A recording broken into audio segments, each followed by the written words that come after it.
எங்களை தற்கொலைன்னு சொல்கிறாங்கல்ல, எங்கிட்ட வெற்றி பெற்றவர்கள் பொறியாளர்கள் 22 பேர், வழக்கறிஞர்கள் 18 பேர், பிஹெச்டி அவங்க 6 பேர்.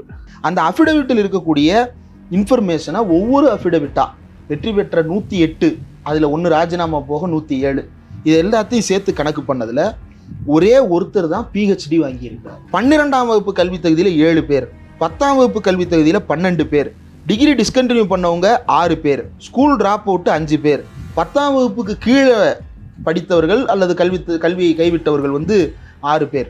இந்த ஒட்டுமொத்த எண்ணிக்கையை பார்த்தோம்னா 33லிருந்து 35% எம்எல்ஏக்கள் 12ஆம் வகுப்போ அல்லது அதற்கு குறைவான கல்வி தகுதியை தான் பெற்றிருக்கிறாங்க. அதில் ஆதவர்ஜுனா அவர்கள் சொல்கிறாரு, நான் சத்துணவு சாப்பிட்டு வளர்ந்தவன் அப்படின்னு. அப்படிப்பட்ட பின்புலத்திலிருந்து வந்த ஆதவர்ஜுனா அவர்கள் இன்றைக்கு வாய்ஸ் ஆஃப் காமன் என்ற ஒரு மிகப்பெரிய நிறுவனத்தினுடைய செயலதிகாரியாக பணியாற்றி கொண்டிருக்கிறார். பல்வேறு தொழில் நிறுவனங்களில் முதலீடு செய்திருக்கிறதாக தெரிகிறது. இந்த சொத்துக்கள் எல்லாம் எப்படி அக்யூமுலேட் ஆச்சு? ஆயிரக்கணக்கான கோடிகள் எப்படி இவங்களுக்கு அக்யூமுலேட் ஆச்சு? சத்துணவு சாப்பிட்ட ஒருத்தர் இவ்வளவு கோடிகள் அக்யூமுலேட் பண்ணது எப்படி? அதுக்கடுத்து என்ன சொல்லிட்டாங்க, ஒரு தலித் தலைவர் எஜுகேஷன் மினிஸ்டர் ஆயிட்டாருன்ட்டாங்க. தலித் தலைவர் என்பது வேற, தலித் என்பது வேற. அவர் திடீர்னு என்ன சொல்றாரு, எங்க அம்மாவினுடைய வீட்டுக்கு வாடகை கட்ட முடியாத சூழல்ல நான் இருக்கேன் அப்படின்றாரு. என்னடா இது?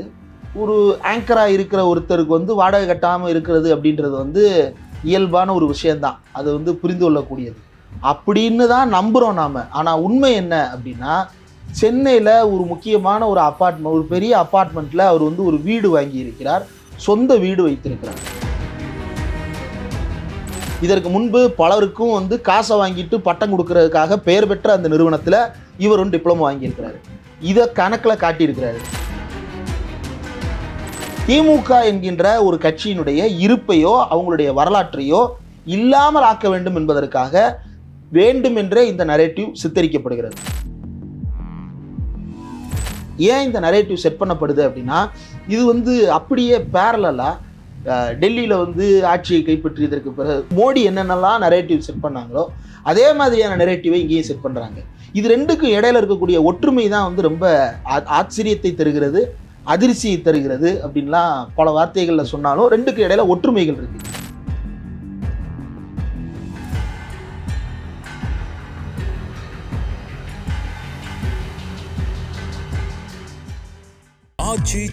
எந்த சமையலும் ருசி தேடும் ரகசியம் 20 ரூபாய். தமிழா பல்ஸ் பார்வையாளர்களுக்கு வணக்கம். பத்திரிகையாளர் தேரடி இந்திரகுமார் நம்முடன் இருக்கிறார், அவருடன் பேசுவோம். வணக்கம் சார். நேற்றுக்கு ஹிந்து ஆங்கில ஊடகம் ஒரு வீடியோ வெளியிட்டிருந்தாங்க, அப்புறம் தமிழ்லையும் கூட அதை வெளியிட்டிருக்கிறாங்க. அதில் தாவேக்கா குறிப்பாக விஜய் இது பண்ணி நிறைய ஃபால்ஸ் வீடியோக்கள் வெளியிடுறாங்க, நிறைய செய்திகள். இப்போ எலெக்ஷனுக்கு முன்னாடியும் சரி, எலெக்ஷனுக்கு பிறகும் சரி, நிறைய ஃபால்ஸ் வீடியோக்கள் வருது அப்படிங்கிற தகவல்கள் வருது. இப்போ குறிப்பாக தாவேக்கா எம்எல்ஏக்கள் நிறைய பேர் தலித் எண்ணிக்கை ஒன்று இது பண்ணியிருக்காங்க, அவங்களோட கல்வி தகுதி பற்றி நிறைய தவறான தகவல்கள் வந்திருக்காங்க. இப்படி நிறைய சொல்லிகிட்டே போகலாம். பார்த்தீங்களா? அதை நான் பார்த்தேன். முதல் நாளில் அந்த 3 கையெழுத்து போட்டார். அந்த கையெழுத்து போட்டது உண்மை. அடுத்ததாக அவர் அமைச்சரவையை நியமித்து பெரும்பான்மையை நிரூபித்தது உண்மை. இந்த 2ஐ தவிர அவர் அவரை பற்றி வந்த எந்த செய்திகளுமே உண்மை இல்லை அப்படின்றது தான் ரொம்ப ஷாக்கிங்கான விஷயம். இதுவரை இந்த அரசு பொறுப்பேற்றதிலிருந்து கொள்கை ரீதியாகவோ அல்லது நிர்வாக ரீதியாகவோ புதிய நடைமுறைகள் ஏதாவது கொண்டு வந்திருக்கிறார்களா என்றால் எதுவுமே இல்லை. ஆனால் வந்த முதல் நாளிலிருந்து பரவுகின்ற எல்லாமே பொய்ச் செய்திகளாகவே இருக்கு. உதாரணத்திற்கு வேட்பாளர்கள் தேர்வு, ஜெயிச்ச உடனே என்ன பரவுது அப்படின்னா, அதாவது அன்னைக்கு ஈவினிங் தான் ரிசல்ட் வருது, ஃபுல் ரிசல்ட் கிடைக்குது.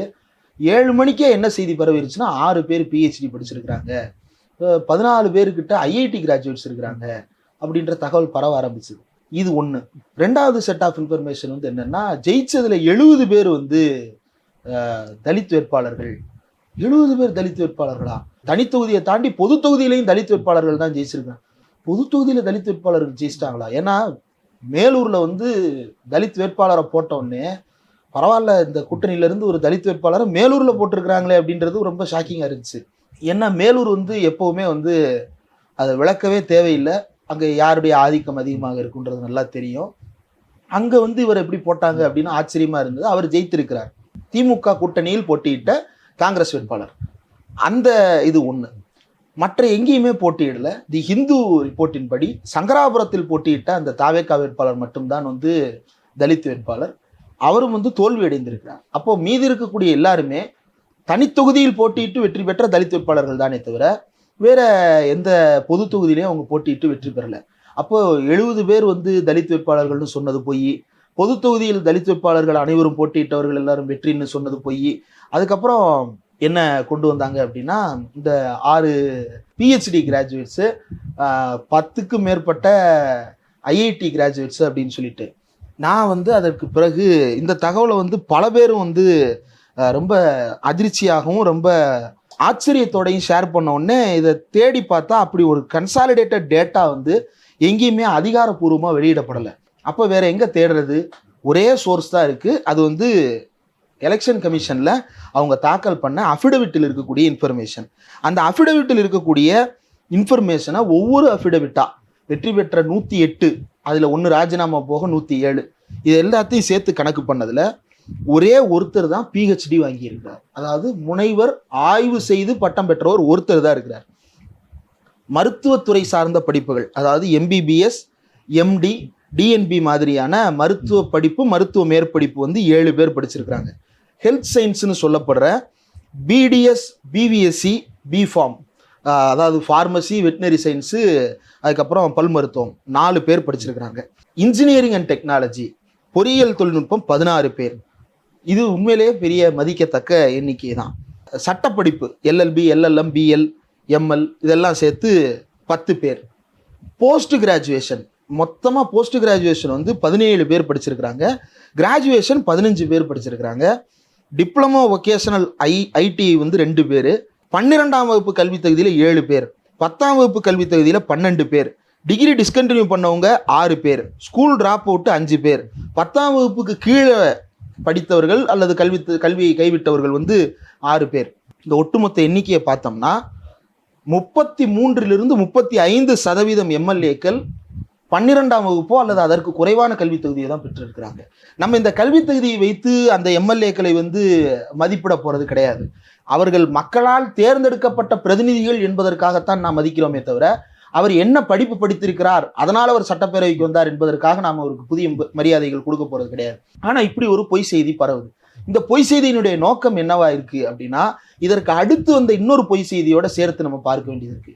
இதற்கு அடுத்து பரவியது என்ன அப்படின்னா, நாங்கள் எல்லோருமே ஏழையான பின்புலத்திலிருந்து வந்தவர்கள், மிகுந்த ஏழ்மையான வாழ்க்கையை வாழ்ந்தவர்கள். அதில் ஆதவர்ஜுனா அவர்கள் சொல்றாரு, நான் வந்து சத்துணவு சாப்பிட்டு வளர்ந்தவன் அப்படின்னு. திலகவதி IPSனுடைய பேட்டியை கேட்கும் பொழுது அவங்களுடைய குடும்பமே போலீஸ் குடும்பமாக இருந்திருக்கிறது. சத்துணவு சாப்பிட்டு தான் வளர வேண்டும் என்கின்ற அளவுக்கு அவர்கள் குடும்பத்தினுடைய நிலை போனதாக எங்கேயுமே தகவல் தெரியலை. அதை தாண்டி அவர் சத்துணவு சாப்பிட்டேன்னு சொல்றாரு. சரி, சாப்பிட்டு இருக்கட்டும். நானும் எங்கள் அப்பா ஸ்கூல் டீச்சர் தான், அதே ஸ்கூலில் படித்த நானும் கூட பல நாட்கள் சத்துணவில் சாப்பிட்ருக்கேன். விருப்பத்தின் பேரில் சாப்பிட்ருக்கேன், அது வேற. கட்டாயத்தின் பேரில் சத்துணவு சாப்பிட்டால் ஒழிய வாழ்க்கை இல்லை என்ற சூழலில் அவர் இருந்தாரா என்றால் தெரியவில்லை. ஆனால் அந்த பின்புலத்திலிருந்து வந்தவர் இன்றைக்கு என்னவாக இருக்கிறார்?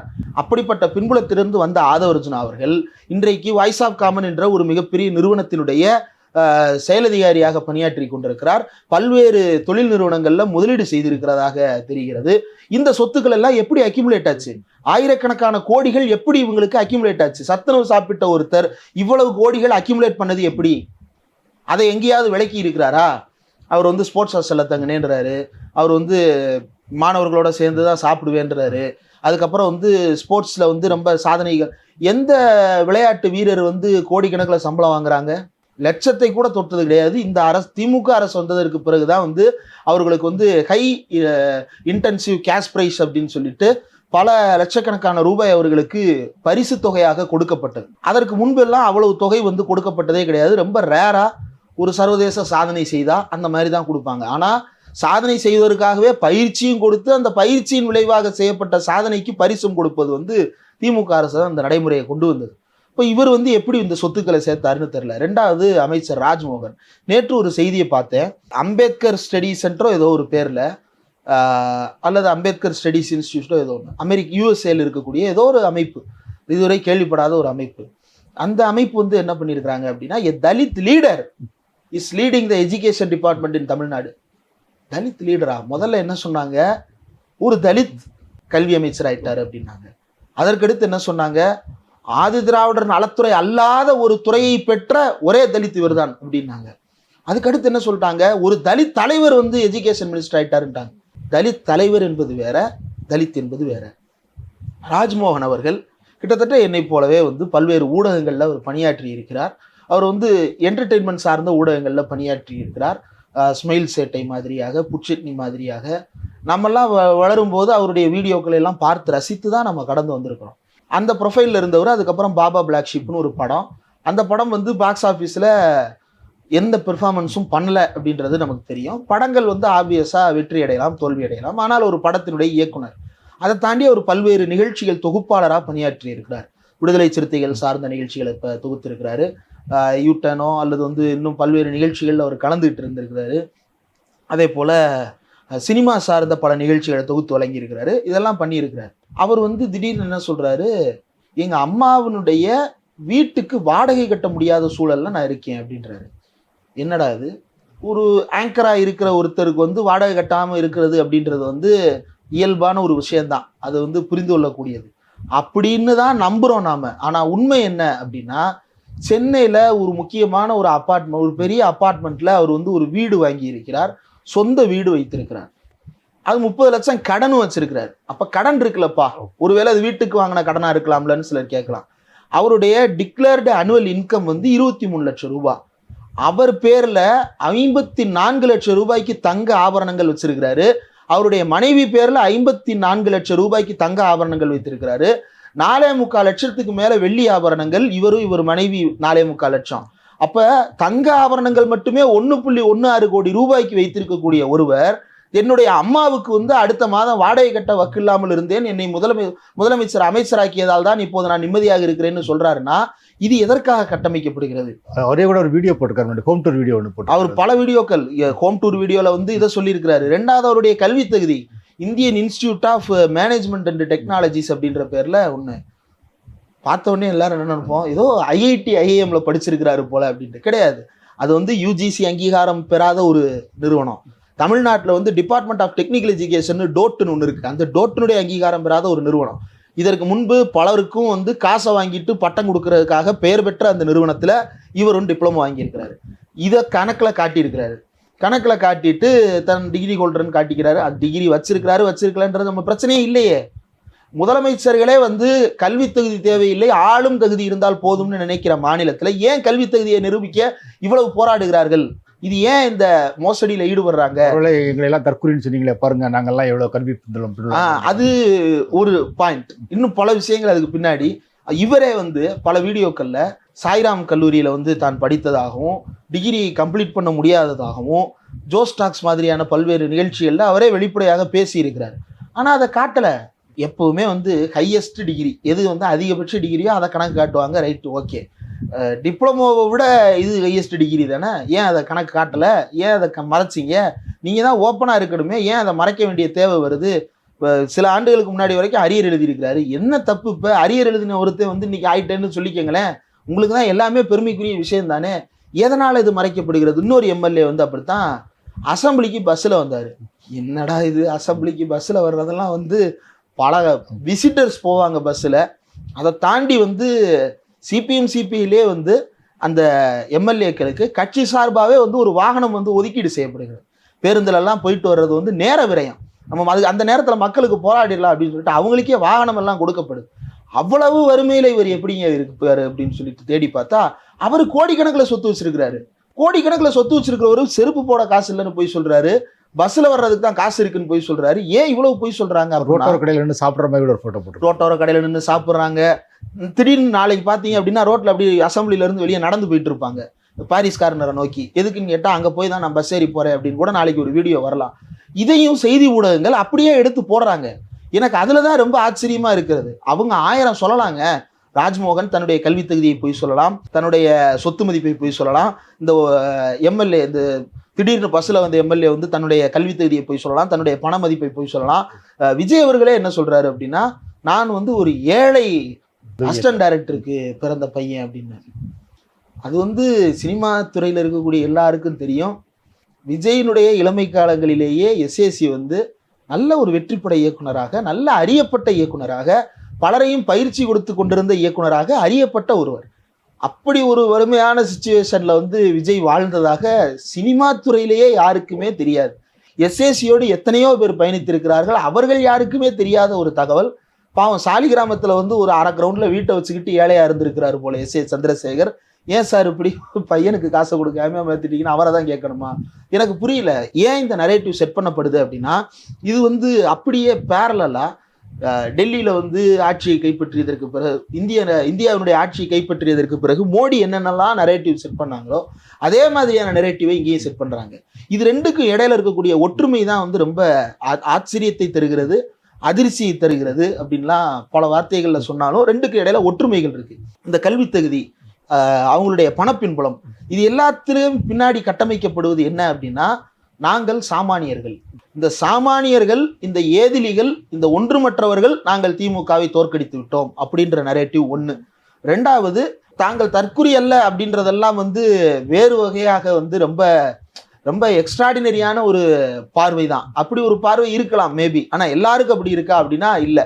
இது ரொம்ப ரொம்ப அடிப்படையில் ஒரு புரட்சி நிகழ்ந்து விட்டதாக இவர்கள் ஒரு மாயையை ஏற்படுத்த முயற்சி செய்கிறார்கள். புரட்சின்னா என்ன அப்படின்ற விளக்கத்தை தேடி போனோம்னா, பகத்சிங் இந்தியாவிற்கு ஒன்று சொல்லி இருக்கிறார். புரட்சினா என்ன? காலத்திற்கேற்ற முற்போக்கான மாற்றங்களை ஏற்றுக்கொண்டு பிற்போக்கானவற்றை கழித்து கொண்டே வருவது. அதனால்தான் நாங்கள் வந்து லாங் லிவ் ரெவல்யூஷன் அப்படின்னு சொல்றோம். ரெவல்யூஷன் என்பது வந்து துப்பாக்கி முனைகளாலும் குண்டுகளாலும் அமைக்கப்படுவது அல்ல, அது கவனத்தை இருப்பதற்காக மட்டும்தான். உண்மையான மாற்றம் மக்களிடம் இருக்க வேண்டும், அது தொடர்ந்து நிகழ்வதாக இருக்க வேண்டும். இதுதான் வந்து பகத்சிங் அவர்கள் வந்து சொன்னது.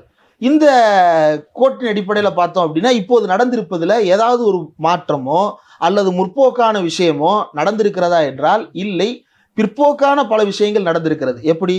அதிமுகவிலிருந்து வெளியேறியவர்கள் இன்றைக்கு இந்த அரசாங்கத்திற்கு ஆதரவு தெரிவிக்கிறார்கள், அமைச்சரவையில் இடம்பெறப் போகிறார்கள் என்று கூட செய்திகள் வருகிறது.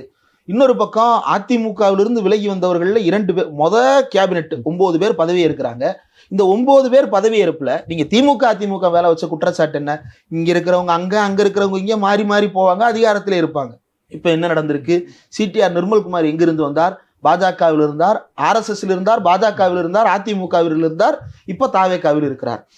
செங்கோட்டையன் யாரு? அவர் அதிமுகவில் இருந்தார், இப்போது வந்து விஜய் அவர்களோடு தாவேகாவில் சேர்ந்திருக்கிறார். இந்த 2 பேருமே வந்து கேபினெட்ல முக்கியமான போர்ட்போலியோஸை கையில் வச்சிருக்கிறாங்க.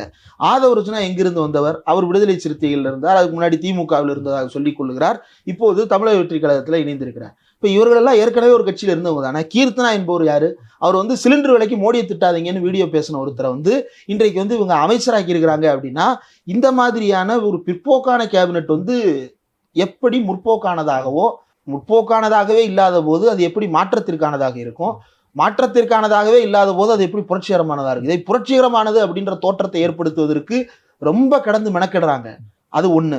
அது ஏன் அப்படின்னா, பொதுவாகவே தமிழ்நாட்டில் புரட்சிகரமான ஒரு மாற்றம் நிகழ்ந்தது அப்படின்னா அதில் வந்து ரொம்ப அடிப்படையான விஷயம் வந்து 1967 ஏற்பட்ட ஆட்சி மாற்றம். அந்த ஆட்சி மாற்றத்திற்கு முன்னதாகவே சட்டமன்றத்தில் எதிர்க்கட்சியாக கூட இல்லாத நிலையில் நேருவிடம் பேரம் பேசி இந்தியை திணிக்காதே என்று மல்லு கட்டுகின்ற அளவுக்கு திமுக தன்னை வைத்துக் கொண்டது. அதே போல வெறும் எதிர்க்கட்சி வரிசையில இருந்து கொண்டே நேருவிடம் இருந்து வாக்குறுதி வாங்குறாங்க, நாங்கள் வந்து நீங்கள் ஏற்றுக்கொள்ளும் வரை இந்தியை திணிக்க மாட்டோம் அப்படின்னு. அதற்கு பிறகு இந்திரா காந்தி வந்ததற்கு பிறகு இந்திரா காந்தி கிட்டையுமே வந்து அவங்க அஃபீஷியல் லாங்குவேஜ் ஆக்ட் போடுறாங்க. அந்த ஆக்ட்ல எக்ஸப்ட் தி ஸ்டேட் ஆஃப் தமிழ்நாடுன்னு மாற்றம் செய்யக்கூடிய அளவிற்கு திமுக இங்கு போராட்டத்தை முன்னெடுத்தது, மக்களை திரட்டியது, அவர்கள் ஆட்சி அமைத்தது அப்படின்றது வந்து அடிப்படையிலேயே நிகழ்ந்த ஒரு மிகப்பெரிய மாற்றம். எப்படியெல்லாம் மாற்றம் அப்படின்னா, ஒரு தேசிய கட்சியினுடைய ஆட்சியை ஒழித்து அதற்கு பிறகு ஒரு மாநில கட்சியினுடைய ஆட்சியை நிறுவியது. மாநில கட்சியினுடைய ஆட்சி என்பது மட்டுமல்லாமல் இந்தியாவிலேயே முதல்ல ஒரு பார்ப்பனர் அல்லாத அமைச்சரவை ஒன்றை உருவாக்கியது. ஏன் அந்த அமைச்சரவை உருவாக்க வேண்டிய தேவை ஏற்பட்டது? அதற்கு பெரியாருடைய போராட்டங்கள், அண்ணாவினுடைய போராட்டங்கள், கலைஞருடைய போராட்டங்கள் எல்லாம் நீண்ட விவாதமா பேசணும். அதனால பார்ப்பனர் அல்லாத அமைச்சரவை என்பது ஒரு முக்கியமான மாற்றம். அதை வந்து நாம சொல்லல, டிரிவிடியன் இயர்ஸ்ன்றதுல வந்து அந்த ஆசிரியர் செக்ரட்டரியா ஒர்க் பண்ணவர் அவர் பதிவு பண்றாரு. அண்ணா வந்ததற்கு பிறகு அதிகாரிகள் அத்தனை பேரும் வந்து என்னடா இது என்னென்னமோ சொல்றாங்களே புதுசா இருக்கே அப்படின்னு அந்த சிஸ்டத்துக்குள்ள ஒரு பெரிய மாற்றத்தை உருவாக்குறாரு. அதுவரை கவர்னர் இடையில பேசியிருப்பார் RN ரவி, ஸ்டேட் கவர்மெண்ட் சொல்றதை கேட்காதீங்க, யூனியன் கவர்மெண்ட் சென்ட்ரல் கவர்மெண்ட் சொல்றதை மட்டும் கேளுங்க அப்படின்னு அவர் சொல்லியிருப்பார்.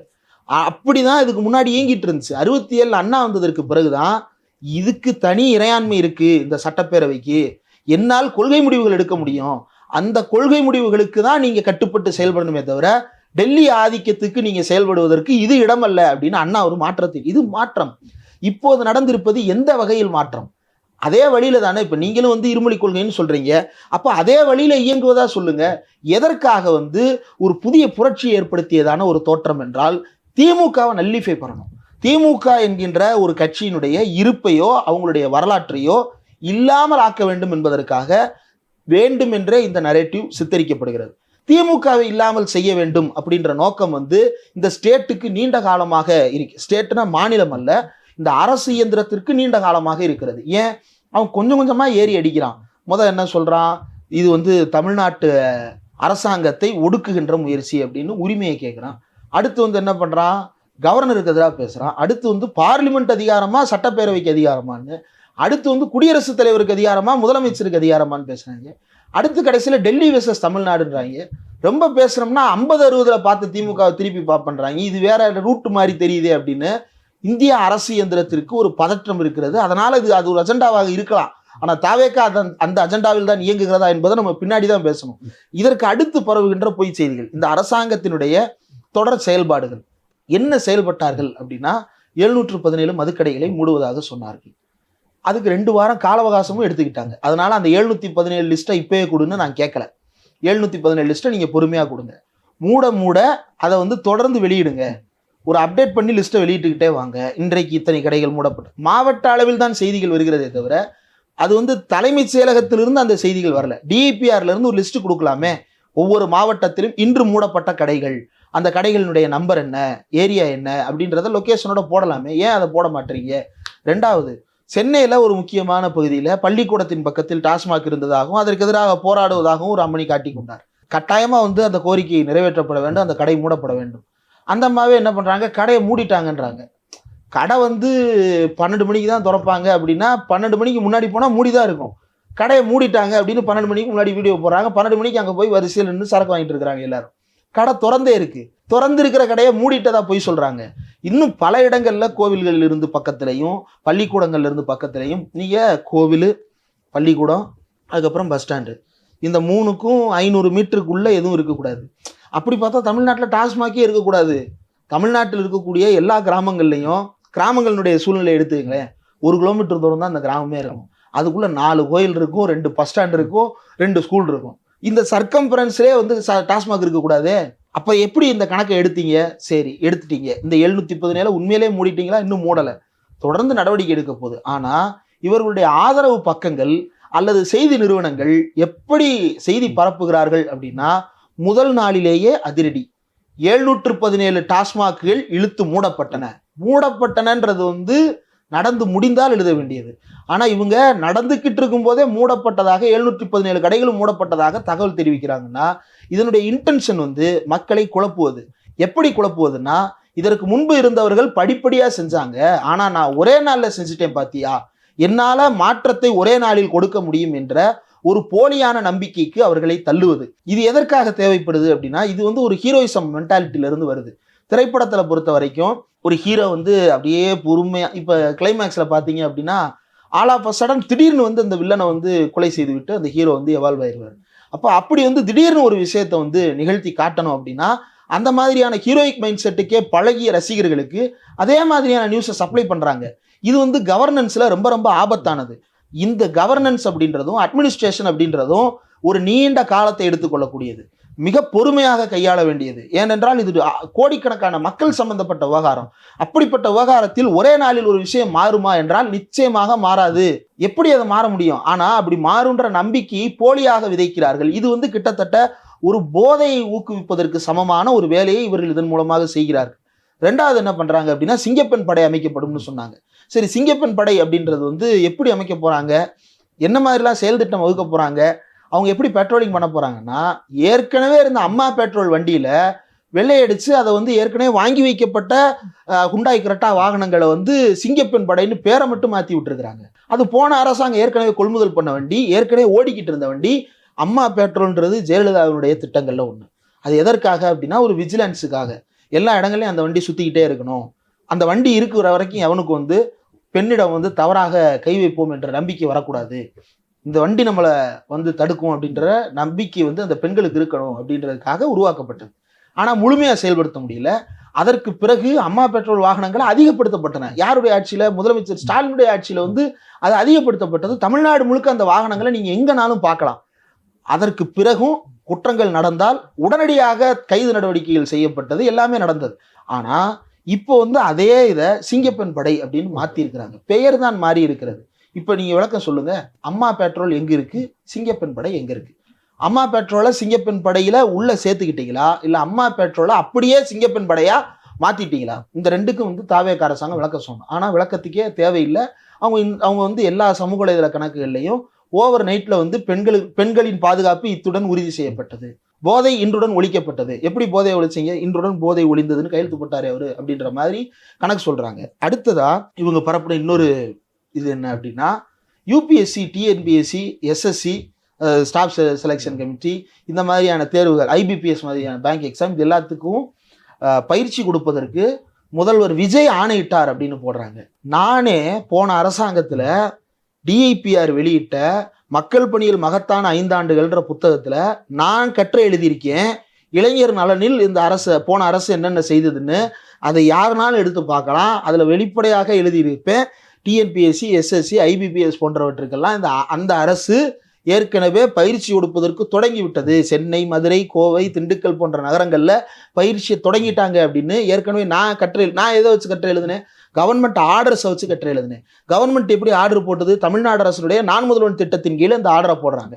நான் முதல்வன் திட்டத்தின் கீழே யூபிஎஸ்சி தேர்வான மாணவர்கள் மேடையில் நின்று பேட்டி கொடுத்துருக்குறாங்க.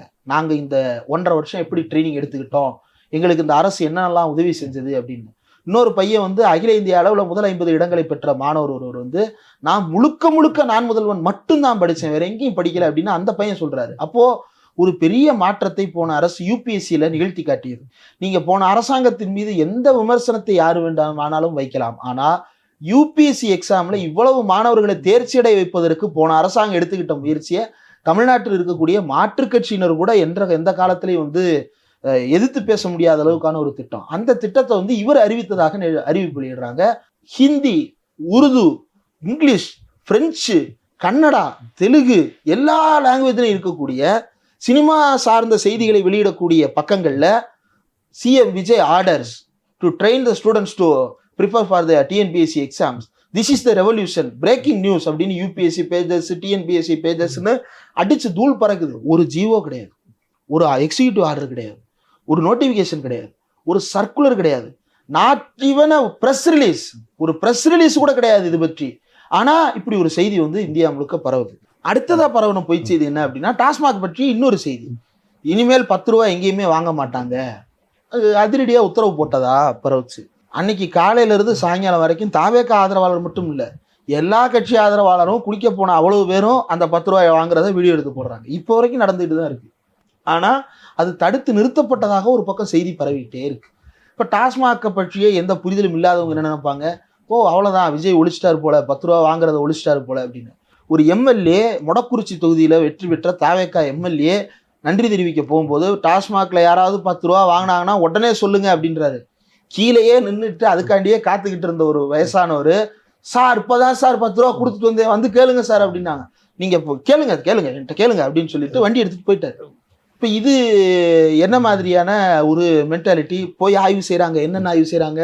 அரசு மருத்துவமனைகள் ஆய்வு செய்கிறாங்க, பள்ளிக்கூடங்களை ஆய்வு செய்கிறாங்க. டாஸ்மாக் ஆய்வு செய்ய ஏன் யாரும் போல? எந்த எம்எல்ஏவாவது டாஸ்மாக்கை ஆய்வு செய்வதற்காக களத்தில் இறங்கி போயிருக்கிறாரா என்றால் இல்லை. ஏன் இல்லை? யாருக்கு பயப்படுறீங்க? அரசு மருத்துவமனையிலையும் போய் என்ன பண்றாங்க? ஒரு கடைநிலை ஊழியர் தான். கடைநிலை ஊழியரை, கடைநிலை ஊழியர்னும் தற்காலிக ஊழியரை, ஒப்பந்த பணியாளரை தான் தூக்குறாங்க. ஒரு எம்எல்ஏ, ஸ்ரீரங்கத்தை சேர்ந்த எம்எல்ஏ, அவர் வந்து ஒரு அரசு மருத்துவமனைக்கு போறாரு. போன உடனே வந்து சேருதல்றதுக்கு 10 ரூபா வாங்குறாங்களாம். அங்கே இருக்கக்கூடிய துப்புரவு பணியாளர்களோ அல்லது வந்து ஒப்பந்த பணியாளர்களோ மருத்துவ உதவியாளர்களோ, எனக்கு தெரியும் அது எம்என்ஏ எஃப்என்ஏ கேட்டகரியில் வருபவர்களாக இருப்பாங்க. மேல் nursing assistant, female nursing assistant. அவங்க வந்து 10 ரூபா வாங்குறாங்க, 40 ரூபா வாங்குறாங்க அப்படின்றத வச்சுட்டு இமீடியட்டாக சஸ்பென்ஷன். முதல் நாள் ஆய்வுக்கு போகிறார், மறுநாள் சஸ்பென்ஷன் பண்ணிட்டாங்க. அவங்கள ஒருத்தரை டிரான்ஸ்ஃபரே பண்ணிட்டாங்க. அவர் ஏன் அந்த 10 ரூபாயை வாங்குறதுக்கான நிலைமைக்கு போகிறாரு? அவர் ஏன் 40 ரூபா ஒரு பேஷண்ட்ட கையேந்திர நிலைமைக்கு ஆட்பட்டார்? அவருடைய சம்பளம் என்ன? ஏன் அவர் வந்து இங்கே வாங்க வேண்டிய நெருக்கடிக்கு உள்ளானார்? அவர் கோடிக்கணக்கில் சம்பாதிச்சு வச்சுக்கிட்டு இந்த 10 ரூபாய் வாங்குறாரா? 7,000 ரூபாய் 8,000 ரூபாயில் அவர் வந்து வீல் சேரை தள்ளிக்கிட்டு இருக்கிறாரு. அவருக்கு 10,000 ரூபாய் சம்பளத்தை மாத்துங்க, 15,000 சம்பளத்தை மாத்துங்க. அவர் 10 ரூபாயை கொடுத்து ஒரு பேஷண்ட்டை பார்த்துப்பாரு. அவரையே பஞ்சத்தில் அடிபட்டவராக வைத்திருப்பது இந்த அரசு இயந்திரம் தானே. போன அரசாங்கத்திலேயே நாம் இதே தான் சொன்னோம். ஒப்பந்த பணியாளர்கள் கூடாது, அரசு பணியாளர்களாகத்தான் எல்லாருமே இருக்கணும். ஒன்றும் இல்லை, சென்னையில் துப்புரவு பணியாளர்கள் போராட்டம் நடந்த போது தந்தை பெரியார் பேசினதை பலமுறை எடுத்து சொல்லியிருக்கோம். தந்தை பெரியார் என்ன சொல்றாரு? இது மாதிரியான நேரடியாக மக்கள் சேவை பணியில் இருப்பவர்கள் எல்லாரும் அரசு பணியாளர்களாக தான் இருக்கணும், அப்போதான் அவங்க மேலே மரியாதை வரும் அப்படின்னு சொல்லிட்டு, நீங்கள் ஒன்றும் இல்லை, ஒரு ஜிஹெச்சில் இருக்கக்கூடிய ஸ்வீப்பர் அப்படின்னு சொல்லிட்டு கவர்மெண்ட் போஸ்டிங் இருக்கு, அந்த போஸ்டிங்கில் இருக்கிறவங்கள இப்படி இல்ட்ரீட் பண்ண முடியாது. ஆனால் ஒப்பந்த பணியாளரை சும்மா போய் கடைக்கு போயிட்டு வா, அதை பண்ணிட்டு வா, இதை பண்ணிட்டு வா, என் வீட்டுக்கு வந்து இதை பண்ணு அப்படின்னு எடுத்துறீங்க.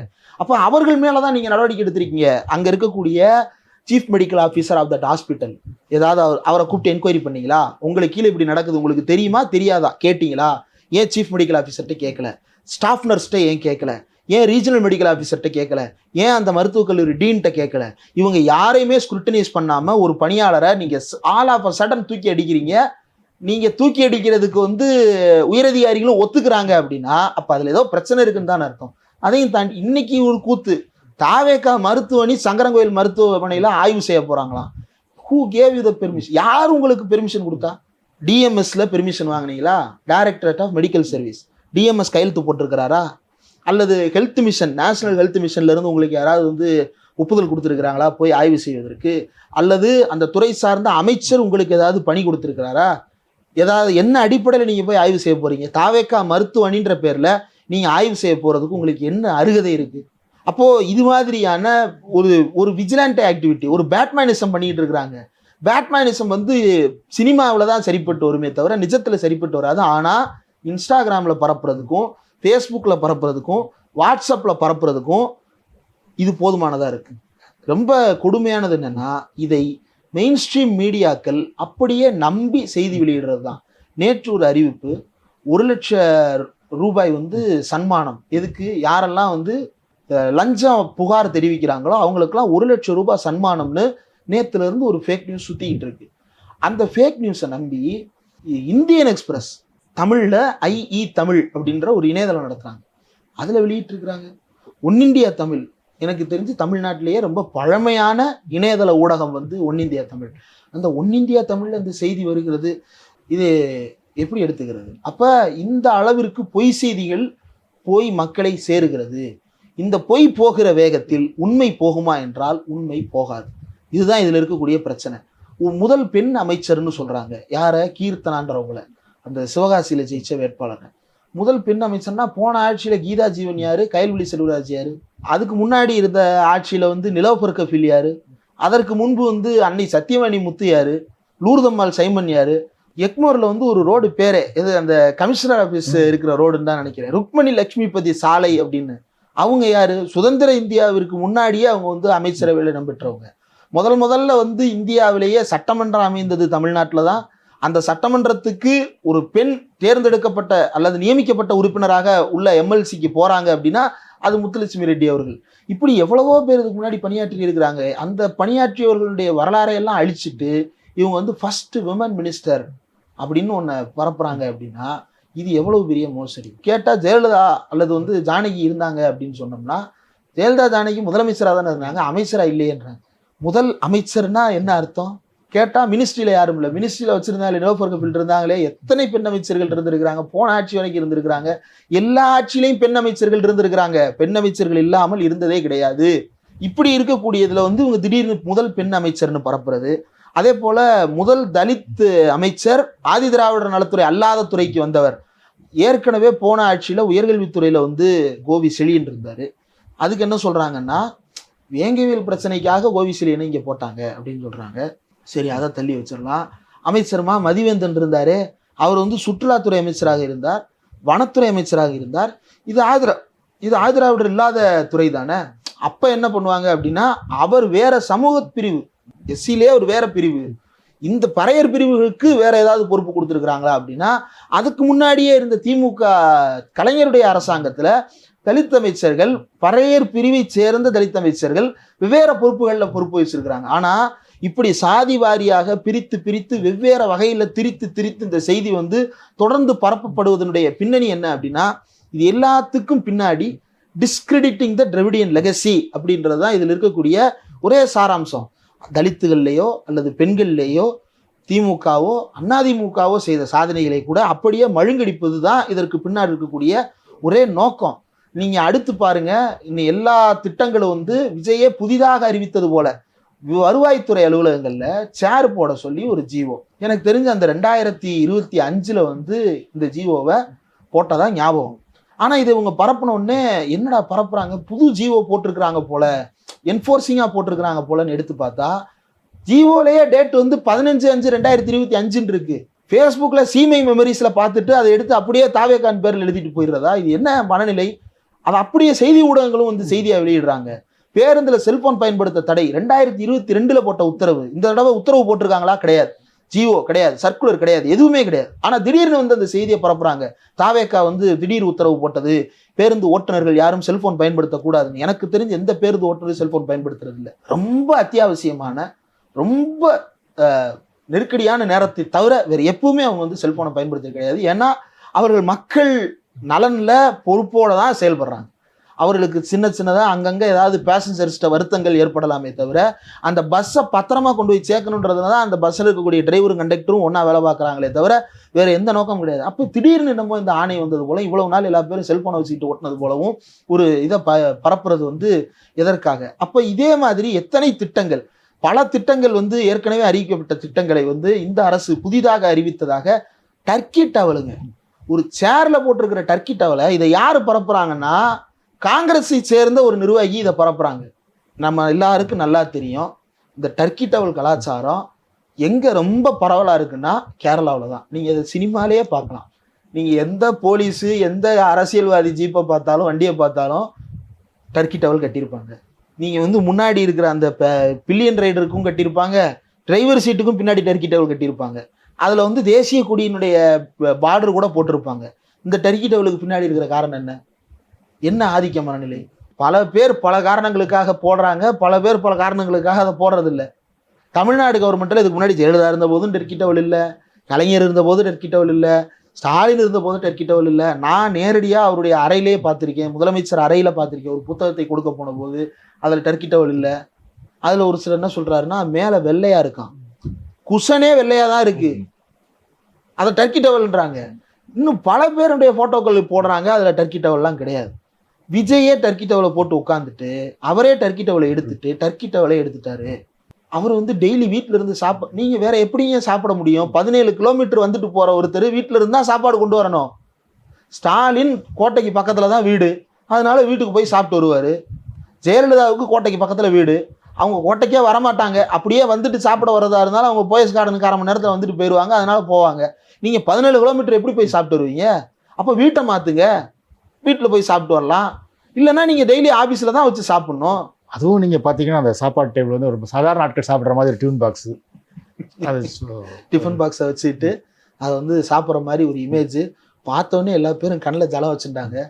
உண்மைன்னா அது ஃபேக்கு, அது ஏஐல ரெடி பண்ண ஒரு இமேஜ். நீங்கள் அதை பார்த்தாலே தெரியும், அந்த டப்பாவை பார்த்தாலும் தெரியும், உள்ளே இருக்கிற சாப்பாட்டை பார்த்தாலும் தெரியும். 4 டப்பா இருக்கும், ஆனால் ஒரே ஒரு மூடி தான் இருக்கும் அந்த டேபிளில். பச்சையாக ஃபேக்குன்னு தெரியுது. இன்னொன்று, அப்படி ஒரு முதலமைச்சர் அறையில் உட்காந்து சாப்பிட்ற அளவுக்கு சென்ட் ஜார்ஜ் கோட்டை வந்து இடம் இல்லாத இதா? எத்தனையோ அதிகாரிகள் சாப்பிட்றதுக்கு பக்கத்தில் டைனிங் ஹாலே இருக்குது. முதலமைச்சர் ஓய்வு எடுக்கிறதுக்கே அங்கே ஒரு அறை இருக்குது. இவர் இங்கே உட்காந்து சாப்பிட்றாரு அப்படின்றத நம்ப சொல்கிறாங்க. நேற்று ஒருத்தர் வந்து உள்ளுக்குள்ளேயே செல்ஃபி வீடியோ எடுக்கிறாரு. அவர் யாரானாலும் இருக்கட்டும் சார், கோட்டைக்குள்ளே ஒருத்தர் இப்படி செல்ஃபோன் எடுத்து செல்ஃபி எடுப்பதற்கு என்ன எப்படி அனுமதிக்கப்படுகிறார்?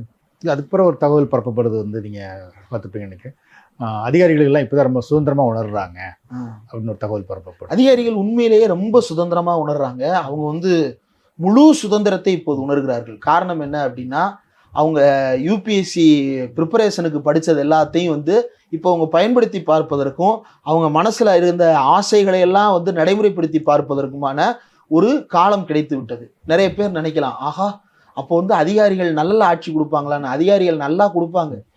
எப்படி கொடுப்பாங்க அப்படின்னா, முதலமைச்சர்கிட்ட போய் இவங்க சொல்றதுதான் சட்டம். ஏன்னா இந்த முதலமைச்சருக்கு தெரியாது. என்ன தெரியாது? இந்த நிதி இல்லைன்னு சொன்னாங்கன்னா இதை இங்கிருந்து எடுத்துட்டு வான்னு சொல்ல தெரியாது.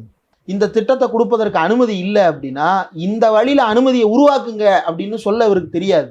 அதை பயன்படுத்தி கொண்டு இவர்கள் நினைத்ததையெல்லாம் முடக்க முடியும், நினைத்ததையெல்லாம் விடுவிக்க முடியும், என்ன நினைத்தாலும் அதை செய்து கொள்ள முடியும். டெய்லி நீங்க அந்த வீடியோ பாருங்க, முதலமைச்சர் விஜய் ஆலோசனை கூட்டம்னு சொல்றாங்க. அது நல்லா பாருங்க அந்த வீடியோவை, எத்தனை மணி நேரம்னாலும் திருப்பி திருப்பி போட்டு பாருங்க. அது ஆலோசனை கூட்டம் இல்லை, உட்காந்து பாடம் நடத்துறாங்க. தேவையில்லை, நீங்க சொல்லுங்க, நீங்க டிக்டேட் பண்ணுங்க, ஆர்டர்ஸை டிக்டேட் பண்ணுங்க, அதற்கு பிறகு அவங்களுடைய கன்சல்டேஷனை கேளுங்க. அவங்க எதுக்கு உங்களுக்கு பாடம் நடத்திட்டு இருக்காங்க? பக்கத்துல பேப்பரை உட்கார வச்சு. உங்ககிட்ட செங்கோட்டையன் இருக்கிறாருல, உங்ககிட்ட ஆதவரசுனா இருக்கிறாருல, அருண்ராஜ் ஐஆர்எஸ் இருக்கிறாருல. ஐஆர்எஸ் அருண்ராஜுக்கு தெரியாதா ஒரு அரசியல்வாதி எப்படி செயல்பட வேண்டும், அதிகாரி எப்படி செயல்பட வேண்டும், அரசியல்வாதி அதிகாரி உறவு எந்த எல்லையில் நிறுத்தப்பட வேண்டும் அப்படின்றது அருண்ராஜுக்கு தெரியாதா? அதை ஏன் தடுத்து நிறுத்த மாட்டாங்க? அப்போ அதிகாரிகள் ஒன்றும் இல்லை, ஆதவரசுனா பேட்டி கொடுக்குறாரு. என்ன பேட்டி கொடுக்குறாருன்னா, அதிகாரிகள்கிட்ட நான் சொல்லிட்டேன். என்ன சொன்னீங்க? உங்கள் ஆஃபீஸில் ஏதாவது பிரச்சனைனா சொல்லுங்கள், நான் உடனே வர்றேன். சார் நீங்கள் இதை மக்கள்கிட்ட சொல்லணும். அதிகாரிகளால் மக்களுக்கு பிரச்சனைனா மக்களுக்கு நான் நிற்பேன்னு நீங்கள் மக்கள்கிட்ட சொல்லணும். அதிகாரிக்கு ஒரு பிரச்சனை அப்படின்னா ஆஃபீஸுக்கு நிற்பேன் அப்படின்னா என்ன அர்த்தம்? அதிகாரிக்கும் யாருக்கும் பிரச்சனை வரப்போகுது? மக்கள் அதிகாரிகிட்ட பிரச்சனை பண்ணுறாங்களா? அப்போ இவ்வளோ நாள் நீங்கள் வேற மாதிரி பேசுனீங்க, இன்னைக்கு வேற மாதிரி பேசுகிறீங்க. இது என்ன உருவாக்க பார்க்குறாங்க அப்படின்னா, அதிகாரிகள் எல்லோரும் சேர்ந்து இந்த விஜய் இயக்குவது என்பது நேரடியாக ஒன்றிய அரசாங்கம் செய்ய நினைப்பதையெல்லாம் செய்ய வைப்பார்கள். இந்த இருமொழி கொள்கை மாதிரியான விஷயங்கள் இதிலெல்லாம் பின்வாங்க முடியாது. அதனால தான் அண்ணா ரொம்ப தெளிவாக சொன்னார், 3 சட்டங்கள் இது இருக்கின்ற வரைக்கும் இந்த அண்ணாதுரை தான் இந்த நாட்டை ஆள்கிறான்னு அண்ணா சொன்ன வார்த்தை சாதாரணமானது அல்ல. இருமொழி கொள்கையாக இருக்கட்டும், அல்லது சுயமரியாதை திருமண சட்டமாக இருக்கட்டும், தமிழ்நாடு என்று பெயர் சூட்டியதாக இருக்கட்டும், இந்த 3ஐயும் நோபடி கேன் ரிவர்ஸ் தட். அதில் இந்த இருமொழி கொள்கையை உத்தரவாதம் கொடுத்துட்டாங்கன்னு ஃபயர் விடுறதுக்கு ஒன்றும் இல்லை, அதை ரிவர்ஸ் பண்ண முடியாது. நீங்கள் பண்ணீங்க அப்படின்னா அடுத்த நிமிஷம் உங்கள் ஆட்சி கவுத்து விட்டுருவாங்க மக்கள். தமிழ்நாட்டு மக்களை நீங்கள் அந்த புரட்சிகரமான வடிவத்தில் நீங்கள் பார்த்ததே கிடையாது, அதை பார்க்க வச்சிடாதீங்க. அப்போ இருமொழி கொள்கைக்கெல்லாம் இங்கே இடமே கிடையாது, மாற்றே உருவாக்க முடியாது. ஆனால் எங்கெல்லாம் வரலாம் அப்படின்னா, தமிழ்நாட்டு அரசு துறைகளில் நமக்கு ஒரு திட்டத்தில் நிதி இல்லை அப்படின்னா அது அவங்க தான் செய்ய வேண்டியது, நம்ம செய்ய வேண்டியது இல்லை, அவங்கள்ட்ட கேட்டுப்போம். உதாரணத்திற்கு சில நாட்கள் முன்னாடி மருந்து விற்பனை தொடர்பான விவகாரத்தில் மருந்து விற்பனை கூடங்கள் நடத்துகிறவங்க எல்லாரும் போராட்டத்தில் ஆர்ப்பாட்டம் அல்லது கடையடைப்பில் ஈடுபடுறாங்க. அப்போ மருத்துவத்துறை அமைச்சர், சுகாதாரத்துறை அமைச்சர் அருண்ராஜ்கிட்ட கேட்குறாங்க, இந்த மருந்து இணையதளத்தில் விற்பனை செய்வது தொடர்பானது ஒன்றிய அரசு சம்மந்தப்பட்டது, அவங்க தான் அதை முடிவெடுக்கணும், நாம் ஒன்றிய அரசுக்கு வலியுறுத்துவோம். ஒன்றிய அரசாங்கத்திற்கு என்ன செய்ய வேண்டும் என்று நீங்கள் சொல்லி இருக்க வேண்டும். அந்த பிரஸ் மீட்டில் வலியுறுத்துவோன்னு இல்லை, என்ன வலியுறுத்துவோன்னு நீங்கள் சொல்லணும். அதற்கான ஒரு தீர்மானத்தை நிறைவேற்றணும், அதற்காக கேபினெட்டு கூடணும். அந்த மாதிரியானது இல்லாமல் அங்கங்கே அதிகாரிகளை வச்சு இவங்க ஆய்வு ராஜ்மோகன் 3ஆம் வகுப்பு வரைக்குமான புத்தகங்களுக்கு புது புத்தகங்களை ரிலீஸ் பண்ணுறதா போடுறாரு. போன அரசாங்கம் எழுதின புத்தகம் அது. ஆனால் புதிய அரசாங்கம் புதிய புத்தகம் அப்படின்னு புதுசாக பரப்புறாங்க. இந்த பொய்களை சரிபார்க்க வேண்டிய ஊடகங்கள் சரிபார்க்க மறுக்கின்றன. புத்தகத்தை ரெடி பண்ண முடியாது அப்படிங்கிற பாடத்திட்டத்தை ரெடி பண்ணி புத்தகத்தை 10 நாள்ல அட்டை கூட அடிக்க முடியாது சார். லட்சக்கணக்கான மாணவர்களுக்கு அந்த புத்தகம் போகணும். அந்த ஃப்ரண்ட் அட்டை இருக்குல்ல, ஒரு அச்சகத்தில் கொடுத்தோம்னா அந்த ஃப்ரண்ட் அட்டையை கூட அடிச்சு முடிக்க முடியாது 3 நாள்ல 10 நாள்ல. இவங்க எப்படி இத்தனை பக்கத்தை எழுதி அச்சடிச்சு அதை பரப்பி எப்படி டிஸ்ட்ரிபியூட் பண்ணுவாங்க? ஆனால் அதை பரப்புறாங்க. இதை மக்கள் நம்புவதற்கு தள்ளப்படுகிறார்கள். காரணம் என்ன அப்படின்னா, இது எல்லாத்தையுமே மெயின் ஸ்ட்ரீம் ஊடகங்கள் என்று சொல்லப்படுகின்ற கமர்ஷியல் ஊடகங்கள் கேரி பண்ணுது. இதனுடைய விளைவு என்னன்னா, உண்மைக்கும் பொய்க்குமான இடைவெளி மறைந்து விட்டது. எது உண்மை எது பொய் என்று மக்கள் பிரித்து பார்க்க முடியாத அளவிற்கு குழப்பத்திற்கு தள்ளப்பட்டிருக்கிறார்கள். இப்போ ஒரு முக்கியமான பத்திரிகையில் இது வந்துருச்சு, நாளைக்கு இந்த இதுக்கு மறுப்பு தெரிவிக்கிறாங்கன்னு வைங்களேன், அதற்குள்ள அந்த செய்திக்கு திக்கு 16 பரவிடும், எல்லா திசைகளுக்கும் போய் சேர்ந்துடும், எல்லார் வீட்டுக்கும் போய் சேர்ந்துடும். நம்ம நினைக்கிறோம் தகவல் தொழில்நுட்ப யுகத்தில் தொழில்நுட்ப வளர்ச்சி அதிகமாக இருக்கிறது, அதனால உண்மையை அதிகமாக தெரிந்து கொள்ளலாம்னு.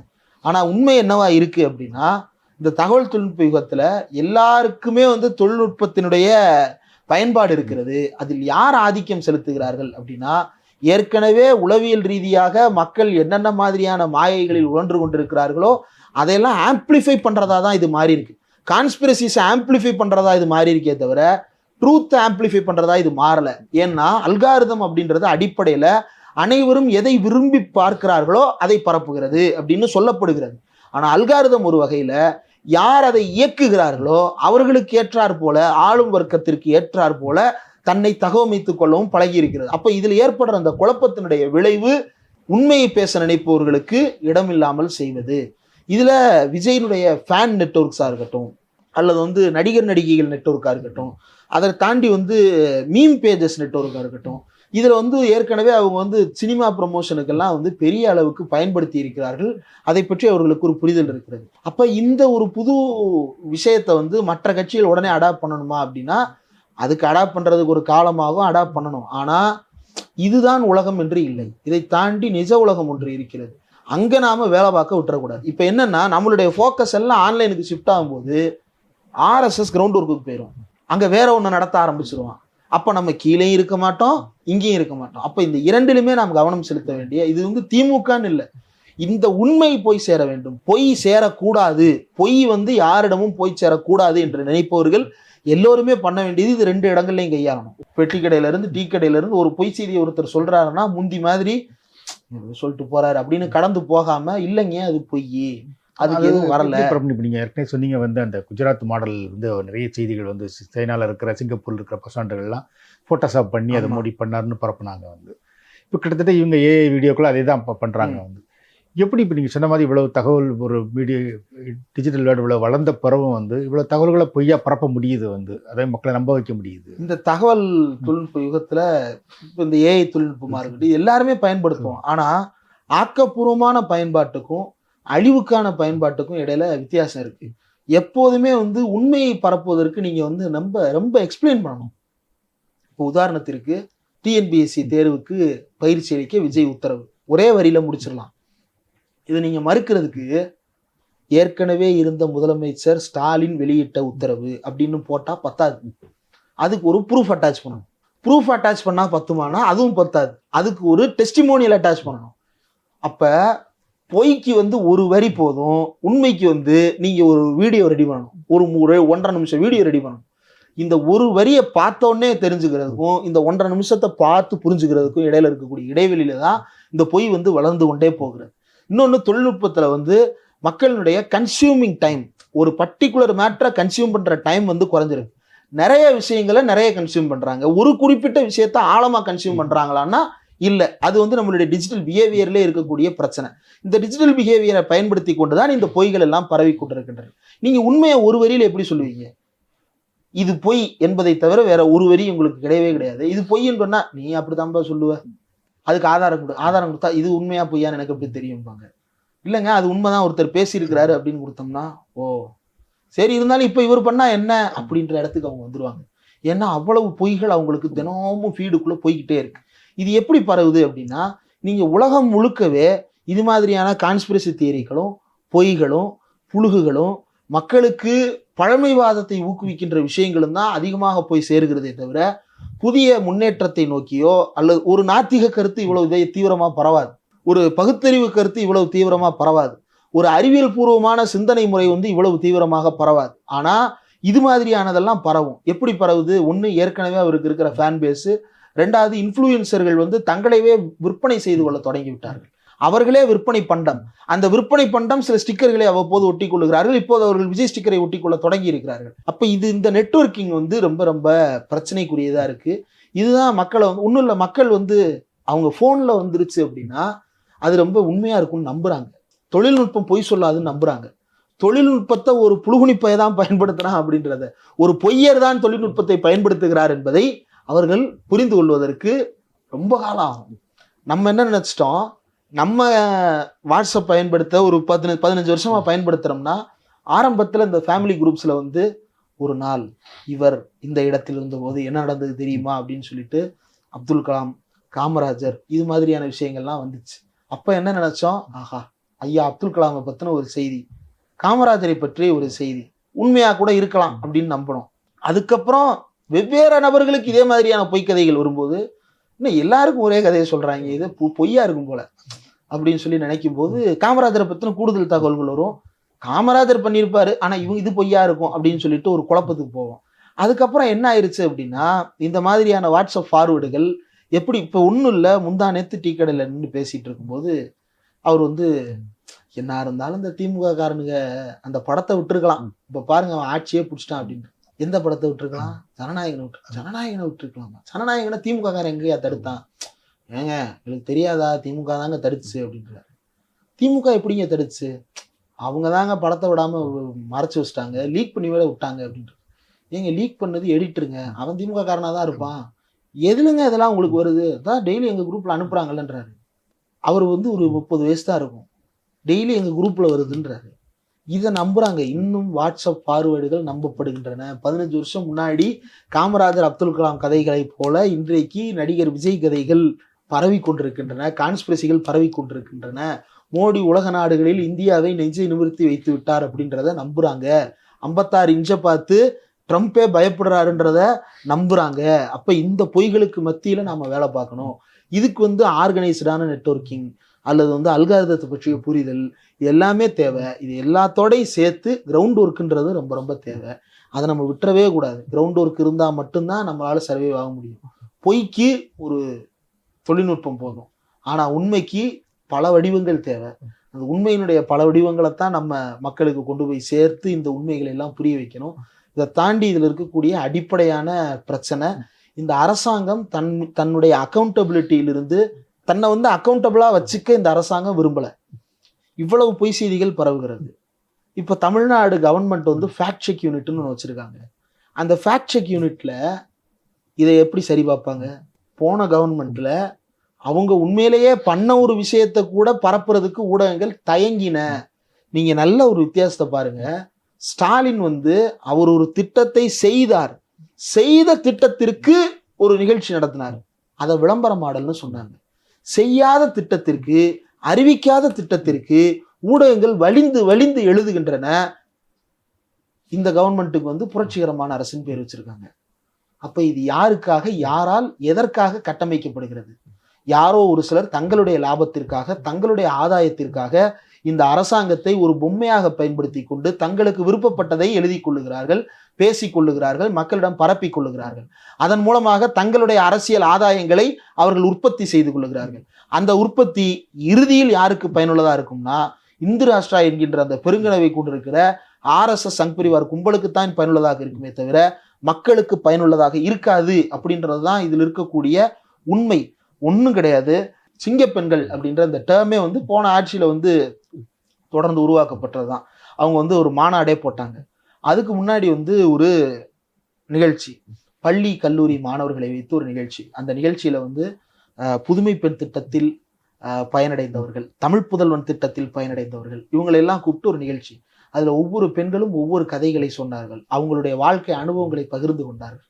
அதில் ஒரு பொண்ணு வந்து முதலமைச்சரை பார்த்து, அப்பா உங்களை நான் அப்பான்னு கூப்பிடுறேன்னு சொல்றது, உங்களை வந்து நான் வந்து ஒரு கணக்கு டீச்சர் ஆகணும் அப்படின்னு சொன்னபோது சிஎம் வந்து வாமா அப்படின்னு கூப்பிட்டு தலையை தொட்டு வாழ்த்து சொன்னது, இதெல்லாம் வந்து என்னவா சொன்னாங்க. இன்னொரு பொண்ணு என்ன சொன்னாங்கன்னா, எங்கள் ஊரில் வந்து எங்கள் வீட்டையே வந்து ரொம்ப அவமானப்படுத்துவாங்க, ஆனால் இன்னைக்கு நான் எங்கள் அம்மாவுக்கு காசு சேர்த்து வச்சு ஒரு தையல் மிஷின் வாங்கி கொடுத்துருக்கேன். அந்த தையல் மிஷினை வச்சு அவங்களுடைய தச்சு இன்னைக்கு அவங்க சுயமாக சொந்த காலில் நிற்கிறாங்க. ஊரில் பேசவன் பூரா இப்போ வாங்கடா எங்கள் அம்மாவை நான் வந்து உயர்த்திட்டேன்டா அப்படின்னு சொல்லிட்டு அந்த பெண் பேசுனாங்க. இந்த மாதிரியான விஷயங்கள் எல்லாம் பரவுன போது இந்த ஊடகங்கள் இது எதையுமே எடுத்து கொண்டாடலை. இது எதையுமே எடுத்து செய்தியாக கூட வெளியிடுவதற்கு தயங்கி வெளியிட்டார்கள். அப்படி வெளியிட்டாலும் அதே ஊடகங்கள்ல உட்கார்ந்து இதை விளம்பர மாடல்னு இன்னொருத்தர் பேசுவார். ஆனா இன்னைக்கு இவ்வளவு நாள் ஆச்சு, பாலியல் வன்கொடுமை வழக்குகள் நிறைய ரிப்போர்ட் ஆயிருக்கு, குழந்தைகள் மீதான பாலியல் வன்கொடுமை ரிப்போர்ட் ஆயிருக்கு. சிங்கப்பெண் படை எங்கே, எந்த ஊடகமாவது கேள்வி கேட்டார்களா? ஏன் மௌனம் காக்கிறீர்கள் ஸ்டாலின்னு கேட்டாங்களே, இன்னைக்கு ஏன் மௌனம் காக்கிறீர்கள் விஜய்னு கேட்குறாங்களா? கேட்டா என்ன சொல்லுவாங்கன்னா, 6 மாதம் வரைக்கும் அரசாங்கத்தை வந்து கடுமையான கேள்வி கேட்கக்கூடாது அப்படின்னு சொல்லுவாங்க. அந்த 6 மாதத்திற்குள்ள எவ்வளவு அலங்கோலமான விஷயங்கள் நடந்தாலும் அமைதி காக்க முடியுமா? 6 மாசம் அமைதி காக்கிறது எதிர்கட்சிகளோட வேலை, ஊடகங்களோட வேலை கிடையாது. தனிப்பட்ட ஊடகவியலாளர்களுடைய கருத்து எதுவா இருக்கலாம். ஆனா வெகுஜன ஊடகங்கள்னு சொல்லிக் கொள்ளுகின்ற இந்த கமர்ஷியல் மீடியா ஹவுசஸுடைய நோக்கம் இதுவா இருக்க முடியுமா?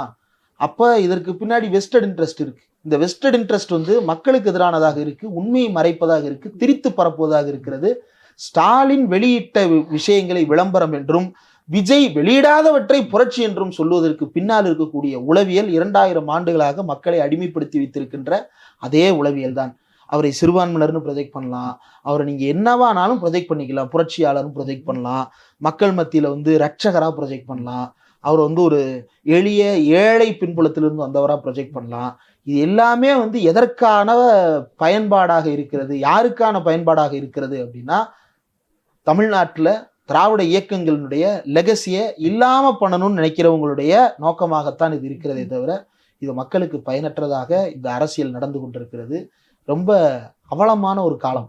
இல்லை, நீங்கள் இந்த ஃபேக்ட் செக் டீம் பற்றி கூட சொன்னீங்க. வந்து இப்போ இந்த பொய் செய்திகள் பரப்புறது அப்படிங்கிறது வந்து ஏற்கனவே தேர்தலுக்கு முன்னாடி கூட நடந்திருக்கு. அந்த வகையில் தான் அவங்க ஆட்சியை பிடிச்சிருக்காங்க அப்படிங்கிறதையும் இங்கிலீஷ் மீடியாக்கள்லாம் வெளியே கொண்டு வந்திருக்கு, அந்த வாட்ஸ்அப் குரூப் விஷயங்கள்லாம்.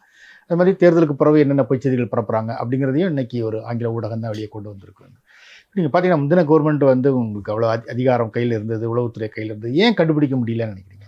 முந்தைய அரசாங்கத்துக்கு இருந்த பிரச்சனைகள் வந்து என்ன அப்படின்னா, அது யாருமே இதை கணிக்கல. அதாவது களத்தில் ஒன்றும் இணையத்தில் ஒன்றும், இதுதான் வந்து ரியாலிட்டி. ஏன்னா நம்ம 2011 பார்க்குறோம். அப்போல்லாம் வந்து ஆன்லைனில் போலிங் நடத்தினா சீமான் தான் தமிழ்நாட்டு நிரந்தர முதல்வர் அப்படின்லாம் கூட மீம்ஸ்லாம் வரும். அந்த அளவிற்கு ஆன்லைனில் வந்து நாம் தமிழர் வந்து அப்படி வந்து படை திரண்டு இருப்பாங்க. நீங்கள் இப்போவும் பார்த்தீங்க அப்படின்னா ட்விட்டர்லேயோ அல்லது ஃபேஸ்புக்லேயோ வலதுசாரிகள் வந்து தமிழ்நாட்டில் ரொம்ப அதிகமாக இருப்பது போல தெரியும். ஆனால் ரியாலிட்டியில் வலதுசாரிகள் வந்து 1% கூட வாக்கற்றவர்களாக இருப்பார்கள். ரியாலிட்டியில் நாம் தமிழர் வந்து 4% தள்ளாடுபவர்களாக இருப்பார்கள். இதுதான் வந்து யதார்த்தமாக நாம் நம்புகிறோம். ஆனால் இது எப்படி ரிஃப்ளெக்ட் ஆகிருக்குது அப்படின்னா, அவர் குழந்தைகளை பயன்படுத்தியது, அவர் வந்து பெண்களுக்கு கொடுத்த அந்த மேனிப்புலேஷன்ஸ் வந்து எல்லாமே வந்து களத்தில் போய் சேர்ந்துருக்கு. ஆரம்பத்திலேயே இதற்கான அறிகுறிகள் தெரிந்தாலும் தடுக்கக்கூடிய இடத்தில் இந்த அரசு இருந்ததா அப்படின்னா ஒரு இடத்தில் இருந்தது. போன அரசு, அதாவது திமுக அரசு, கரூர் விவகாரத்தில் வந்து ரொம்ப தேவையற்ற பெருந்தன்மையை அந்த அரசு வெளிப்படுத்தியதா நான் பார்த்தேன். அதாவது குற்றம் அவர்தான் முக்கியமான பொறுப்பாளியாக இருந்து அவர் கோர்ட்ல நிரூபிக்கட்டுங்க. கவர்மெண்ட்டினுடைய வேலை என்ன? சம்பந்தப்பட்டவங்களை வந்து நீங்க ஃபைல் பண்றது தானே உங்களுடைய வேலை. போலீஸினுடைய வேலை என்ன? யார் வந்து பிரைமரி அக்யூஸ்டோ அவங்கள வந்து கோர்ட்ல போய் நிப்பாட்டுறதான உங்க வேலை. விஜய் கோர்ட்டுக்கு போய் கூட வெளியே வரட்டுங்க. நீங்க ஏங்க அவர் பேரை சேர்க்காம விட்டீங்க? உங்களுக்கு என்ன தயக்கம் அவர் பேரை சேர்க்கறதுல? முதலமைச்சர் வந்து அவ்வளவு பரபரப்பா கிளம்பி போனார், நைட்டோட நைட்டா கிளம்பி போனார். ஆனா இதெல்லாம் எப்படி ஆயிடுச்சுன்னா, உண்மையிலேயே முதலமைச்சர் ஸ்டாலின் அவர்களுக்கு எந்த வகையிலையுமே வந்து இன்னொருத்தரை பலி கொடுக்கணுன்ற நோக்கமே இல்லை. ஏன்னா இதுக்கு முன்னாடி இப்படி ஒரு அரசியல் கொடூரமான நிகழ்வு இதுக்கு முன்னாடி தமிழ்நாட்டில் நடந்ததே இல்லை. அதனாலதான் அவர் வந்து இரவே வீடியோ போட்டாரு. எந்த அரசியல் கட்சிக்குமே வந்து இது மேல நடக்கும்னு எதிர்பார்க்க மாட்டாங்க, எல்லாருமே இதெல்லாம் இருக்கக்கூடாதுன்னு எதிர்பார்ப்பாங்க, நடக்கக்கூடாது, நடந்துருச்சு, இனிமேல் கவனமா இருப்போம், கவனமா இருங்க இல்லை இருப்போம் அப்படின்னு தான் சொன்னார். இதை பயன்படுத்திக்கிட்டு என்ன பண்ணிட்டாங்க அப்படின்னா, பார்த்தீங்களா, எங்க மேல தப்பு இருந்தா அவர் எங்களை ஜெயிலில் வச்சிருப்பார்ல, எங்க மேல தப்பு இல்லைங்க, அவர் மேலதாங்க தப்பு, அதனாலதாங்க இறங்கி வர்றாரு அப்படின்னு சொல்லிட்டு ஊர்ல பரப்புறாங்க. இதை வந்து ஸ்டாலின் அவர்கள் எதிர்பார்க்கல. அவருடைய அந்த நாகரீகமான சிந்தனையை வந்து இவர்கள் நாகரீகமாக எடுத்துக்கொண்டார்களா என்றால் இல்லை. நீங்க வந்து கத்தியும் கம்பும், கத்தியோடு வந்து நிற்கும் ஒருவருக்கு இது வந்து பிரிட்டிஷும் காந்திக்கும் இடையில நடந்த போராட்டமா? காந்தி வந்து அமைதியாக இருப்பார், பிரிட்டிஷும் வந்து என்னையா இருந்தாலும் அமைதியாவே இருந்து உயிரை வாங்குறாரு அப்படின்னு சொல்லிட்டு ஓரளவுக்கு துப்பாக்கியை பயன்படுத்துவதை குறைத்து கொள்ள முயற்சித்ததாக ஒரு தகவல்லாம் சொல்லுவாங்க. எதிர்த்து வந்து காந்தியை துப்பாக்கி எடுத்து சுடலையில, இப்போ காந்தியை துப்பாக்கி எடுத்து சுடாத அளவிற்கு இருந்தார்கள் அப்படின்னு சொல்லப்பட்டாலும் இங்கே வந்து அப்படி கிடையாது. நீங்க காந்தியா இருந்தீங்க, ஆனா அவங்க கோட்சேவா இருந்திருக்கான். அதுதான் இங்க அடிப்படையில நடந்த பிரச்சனை, அந்த கரூர் விவகாரத்துல நடந்த விஷயம். அதுதான் அது வந்து ஒரு பெரிய மேனிப்புலேட்டிங் பாயிண்டா மாறிடுச்சு தாவேக்காவுக்கு. இதை வந்து உளவுத்துறை சரியாக பிடித்திருந்திருக்கலாம். ஆனா முடிவு வந்து கடைசியில அரசியல் தலைமை தானே எடுக்கணும். அப்ப கடைசியில அவர் தான் பொறுப்பெடுத்துக் கொள்ள வேண்டும். அதனாலதான் ஸ்டாலின் வந்து நான் இந்த தோல்விக்கு பொறுப்பெடுத்துக் கொள்ளுகிறேன், அனைவரும் சேர்ந்து என்ன செய்ய வேண்டும் என்பதை முடிவெடுப்போம் அப்படின்றத பேசுறாரு. இன்னுமே கூட அவர் வந்து ரொம்ப நாகரிகமான அந்த பண்பைத்தான் வெளிப்படுத்தி கொண்டிருக்கிறார். ரொம்ப வரவேற்கத்தக்க ஒரு விஷயம். ஆனா தேவையான இடத்தில் அதிரடியான நடவடிக்கைகளை எடுத்தே தீர வேண்டும் என்ற இடங்களில் எடுத்தே தீர வேண்டும். அதுல மாற்று கருத்து இருக்கக்கூடாது என்பது ஒரு அரசியல் பாடம். அந்த பாடத்தை போன அரசு வந்து புரிந்து கொண்டிருப்பார்கள். கரூர் விவகாரம், இது ஒண்ணு. ஆனா நான் மறுபடியும் சொல்றேன், ஸ்டாலின் அவர்களுடைய நோக்கத்தில் எனக்கு துளி கூட சந்தேகமே கிடையாது. அவருடைய நோக்கம் வந்து ரொம்ப ரொம்ப ரொம்ப ரொம்ப பியூரான ஒரு நோக்கம். எந்த அளவுக்கு பியூரானது அப்படின்னா, இரவோடு இரவாக அந்த குழந்தைகளை பார்ப்பதற்காக, அந்த மக்களை பார்ப்பதற்காக கிளம்பி போறார். ஆனா அவர்கள் என்ன செய்து விட்டார்கள், இவர் மேல ஏதோ ஒரு தப்பு இருக்கு, அதனாலதானே இவர் வந்தாருன்றத ஒரு கான்ஸ்பிரசியா மாத்திட்டாங்க. இந்த கான்ஸ்பிரசியை எதிர்கொள்றதுன்றது ரொம்ப கஷ்டம். இன்னொன்னு, இந்த கான்ஸ்பிரசி எல்லாம் நம்ம நிறைய பேர் என்ன நினைச்சிடுறாங்க, உளவுத்துறை அப்படின்றது வந்து வீடு வீடா என்ன நடக்குது அப்படின்றதெல்லாம் பார்க்கும் அப்படின்னு நினைச்சிட்டு இருக்காங்க. அப்படிலாம் கிடையாது. உளவுத்துறையும் வந்து யாரோ ஒரு தோழர்கிட்ட தான், தோழர் நீங்க தான் ஆர்ப்பாட்டம் வச்சிருக்கலாமே, எத்தனை பேர் வருவாங்கன்னு நம்மள்ட்ட தான் கேட்பாங்களே தவிர, உளவுத்துறை வந்து சார் இன்னைக்கு இந்த அமைப்பு ஆர்ப்பாட்டம் ஒரு 500 பேர் வருவாங்க சார் அப்படின்னு அவங்களா சொல்ல மாட்டாங்க. சம்மந்தப்பட்டவர்கிட்டே வந்து கேட்பாங்க, தோழர் எத்தனை பேர் வருவாங்க தோழர் அப்படின்னு சொல்லிட்டு. என்ன தோழர் இன்னைக்கு தான் ஆர்ப்பாட்டம் பண்ணல, ஏதாவது போட்டு விட வேண்டியதானே அப்படின்லாம் வந்து பேசிட்டு இருப்பாங்க. இது என்னன்னா, அதுக்கு பின்னாடி ஒரு அஜெண்டா இருக்குன்னு வைங்களேன். இவ்வளவுதான் உளவுத்துறையாக இருந்திருக்கிறது. ஆனா யாருக்கு இந்த உளவுத்துறை அதிதீவிரமாக வேலை செய்யும் அப்படின்னா, ஒரு யூனியன் கவர்மெண்ட்டுக்கு ஃபேவராக இருக்கக்கூடிய ஒரு இடத்துல இந்த உளவுத்துறை உங்களுக்கு அதீத விசுவாசமாக இருக்கும். இந்த உளவுத்துறை நெட்வொர்க்குன்றது வந்து ரொம்ப காம்ப்ளெக்ஸான நெட்வொர்க். அதுலேயும் வந்து போன அரசு வந்து தனக்கு நேர்மையாக இருக்கக்கூடிய அதிகாரிகளை தேர்ந்தெடுத்து போட்டிருந்தாலும் கூட அந்த நெட்வொர்க்கே வந்து ரொம்ப ஸ்பாயில்டு நெட்வொர்க் அப்படின்றதுனால அது சரியாக பயனளிக்கவில்லை. ஆனால் அப்படி உளவுத்துறை மீது குறைகள் குற்றங்கள் இருந்தாலும் கூட அதையெல்லாம் தாண்டி எந்த விதமான துப்பாக்கி சூடும் இல்லாமல் 5 ஆண்டுகளை நடத்தினார் ஸ்டாலின். எந்த விதமான நேரடியான வன்முறை மோதல் வெறியாட்டங்களும் இல்லாமல் 5 ஆண்டுகளை கடந்தார் ஸ்டாலின் அப்படின்றது தான் அவருக்கு இருக்கக்கூடிய ப்ளஸ். அப்போ அவர்கள் பல நேரங்களில் மிகச் சரியாக செயல்பட்டு இருக்கிறார்கள். சில நேரங்களில் சிலருடைய அறிவுரைகள் சரியாக பொருந்தாமல் போயிருக்கலாம். அவற்றை அவர்கள் கவனத்தில் எடுத்துக்கொள்ள வேண்டும். அதற்கு அரசியல் தலைமை தான் அதற்கு பொறுப்பெடுத்துக் கொள்ள வேண்டும் என்ற அடிப்படையில் ஸ்டாலின் அவர்கள் ஆம் நான் பொறுப்பெடுத்துக் கொள்ளுகிறேன் அறிவித்திருக்கிறார். இந்த பண்புகள் ரொம்ப முக்கியமானது. ஆனா இப்போ வந்து கொஞ்சம் உற்சாகமாக, ஒரு 5 ஆண்டுகளுக்கு முன்னாடி ஒரு ஸ்டாலின் இருந்தார் இல்லையா, அந்த ஸ்டாலினை வந்து வெளிப்படுத்துகின்ற விதத்தில் தொடர்ந்து அவர் பேசி கொண்டிருக்கிறார். அது ரொம்ப வரவேற்கத்தக்கதாக இருக்கிறது. அது கட்சி தொண்டர்கள் மத்தியிலையுமே கூட அது வரவேற்பை ஏற்படுத்தி இருக்கிறது. சிக்கல் என்ன அப்படின்னா, அதிமுகவுடைய இல்லாமை வந்து ரொம்ப பெரிய ஒரு கஷ்டமான காலத்தை களத்தில் உருவாக்கி இருக்கிறது. இந்த புதிய எதிரிகள் வந்து களத்துல இல்லை. நீங்க வந்து அதிமுகவினுடைய தொண்டர்கள் ரோட்ல இருப்பாங்க, அங்க யார் இருக்கான்னு தெரியும், இங்க யார் இருக்க போறான்றது தெரியும். ஆனா இவங்க வந்து ரோட்ல இல்லை, அவங்க வீட்டுக்குள்ள எங்கெங்கயோ சாதாரணமா இருந்திருக்கிறாங்க. யாரோ சொன்னாங்க, எப்படியோ சொன்னாங்க, அதுல வந்துச்சு இதுல வந்துச்சுன்னு சொல்லி அவங்க ஓட்ட போட்டாங்க. இப்போ அவங்கள எதிர்கொள்றது ரொம்ப சிரமமான காரியம். மறுபடியும் அவங்கள்ட்ட போய் ஃபீல்டு ஒர்க்கை பண்ணும்போது திமுக தன்னுடைய பழைய மக்கள் தனக்கு வைத்திருக்கக்கூடிய அந்த ஆதரவை திரும்ப பெற்றுக்கொள்ள முடியும்னு தான் எனக்கு தோணுது. ஏன்னா 25% கீழே போல திமுக எந்த இடத்துலையுமே, வேற மினிமம் 25% வாங்கியிருக்கிறாங்க. விச் இஸ் அவங்க வந்து தன்னுடைய கட்டமைப்பை தக்க வைத்துக் கொண்டார்கள். இந்த ஸ்விங்கில் வர்றதுதான் மீதி இருக்கக்கூடிய 10 இருந்து 20 வரைக்கும். அந்த ஸ்விங்கு தான் இந்த தடவை மறுபடியும் மிஸ் ஆயிருக்கே தவிர மீதி 25 திமுக தக்க வைத்துக் கொண்டது. ஆனால் அதிமுக தன்னுடைய அடிப்படை கட்டமைப்பை இழந்து விட்டது. அதனாலதான் 12-15% பல இடங்கள்ல போயிருக்கிறாங்க, 10% பல இடங்கள்ல போயிருக்கிறாங்க. இது இந்துல வந்திருக்கக்கூடிய அந்த தரவுகளின்படி பார்த்தோம் அப்படின்னா, தாவேகா வந்து அதிமுகவை தின்று விட்டது ஏற்கனவே. இப்போது கூடுதலாக எம்எல்ஏக்களையும் சேர்த்து தின்று கொண்டிருக்கிறது. இது வந்து ரொம்ப ரொம்ப மோசமான அரசியல் போக்கு. காரணம், இதற்கு முன்னாடி 2016-21 ஜெயலலிதா அவர்கள் இறந்ததற்கு பிறகு திமுக கூட்டணி 90க்கும் மேற்பட்ட எம்பிக்களோடு வலிமையாக இருந்த போதும் கூட, பல பேர் அதிமுகவிலிருந்து வருவதற்கு தயாராக இருந்த போதும் கூட அந்த மாதிரியான முடிவுகளை எடுக்காமல் மக்களை சந்தித்துத்தான் நான் ஆட்சிக்கு வருவேன் அப்படின்றதுல ஸ்டாலின் ரொம்ப தெளிவாக இருந்தார். ஆனால் விஜய் வந்து அது மாதிரியான ஜனநாயகபூர்வமான வழிமுறைகள்ல கொஞ்சம் அவருக்கு நம்பிக்கை குறைவு தான் போல. அதனாலதான் 2 தொகுதியில போட்டிட்டார். அதனாலதான் இப்போ அதிமுகவினுடைய 25 எம்எல்ஏக்கள் ஆதரவை கூச்சம் இல்லாமல் பெற்றுக்கொள்கிறார். நீங்க CV சண்முகம் தானாக வந்து ஆதரவு தெரிவித்திருக்கலாம், அது அவர் விருப்பம், அவர் தெரிவிக்கட்டும், தெரிவிக்காம போட்டோம், அது சட்டப்பேரவையில் நடக்கட்டும். நீங்க ஏன் போய் பார்த்துட்டு வந்தீங்க? அப்ப உங்களுக்கு அதில் உடன்பாடு இருக்கிறது, உங்கள் இருவருக்கும் இடையில் உடன்படிக்கை இருக்கிறது. அந்த உடன்படிக்கையின் அடிப்படையில் தான் இது நடந்திருக்கிறது. அது ரொம்ப ரொம்ப தப்பானது.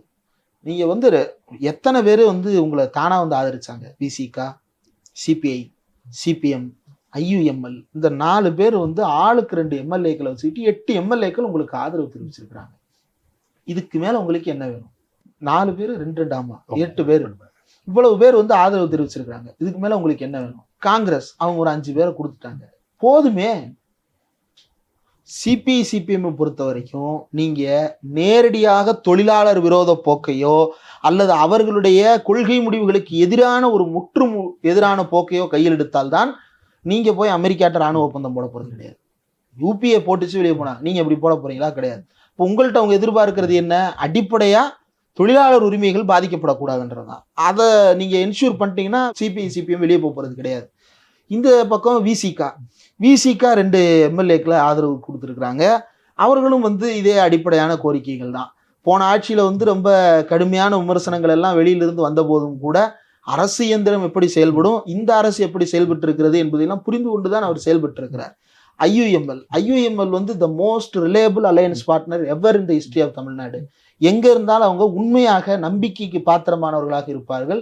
அதுல வரப்போறது கிடையாது. உங்களுக்கு பிரச்சனை அப்போ இவங்க யார் மேலே நம்பிக்கை இல்லைன்னா அப்ப காங்கிரஸ் மேல நம்பிக்கை இல்லையா உங்களுக்கு?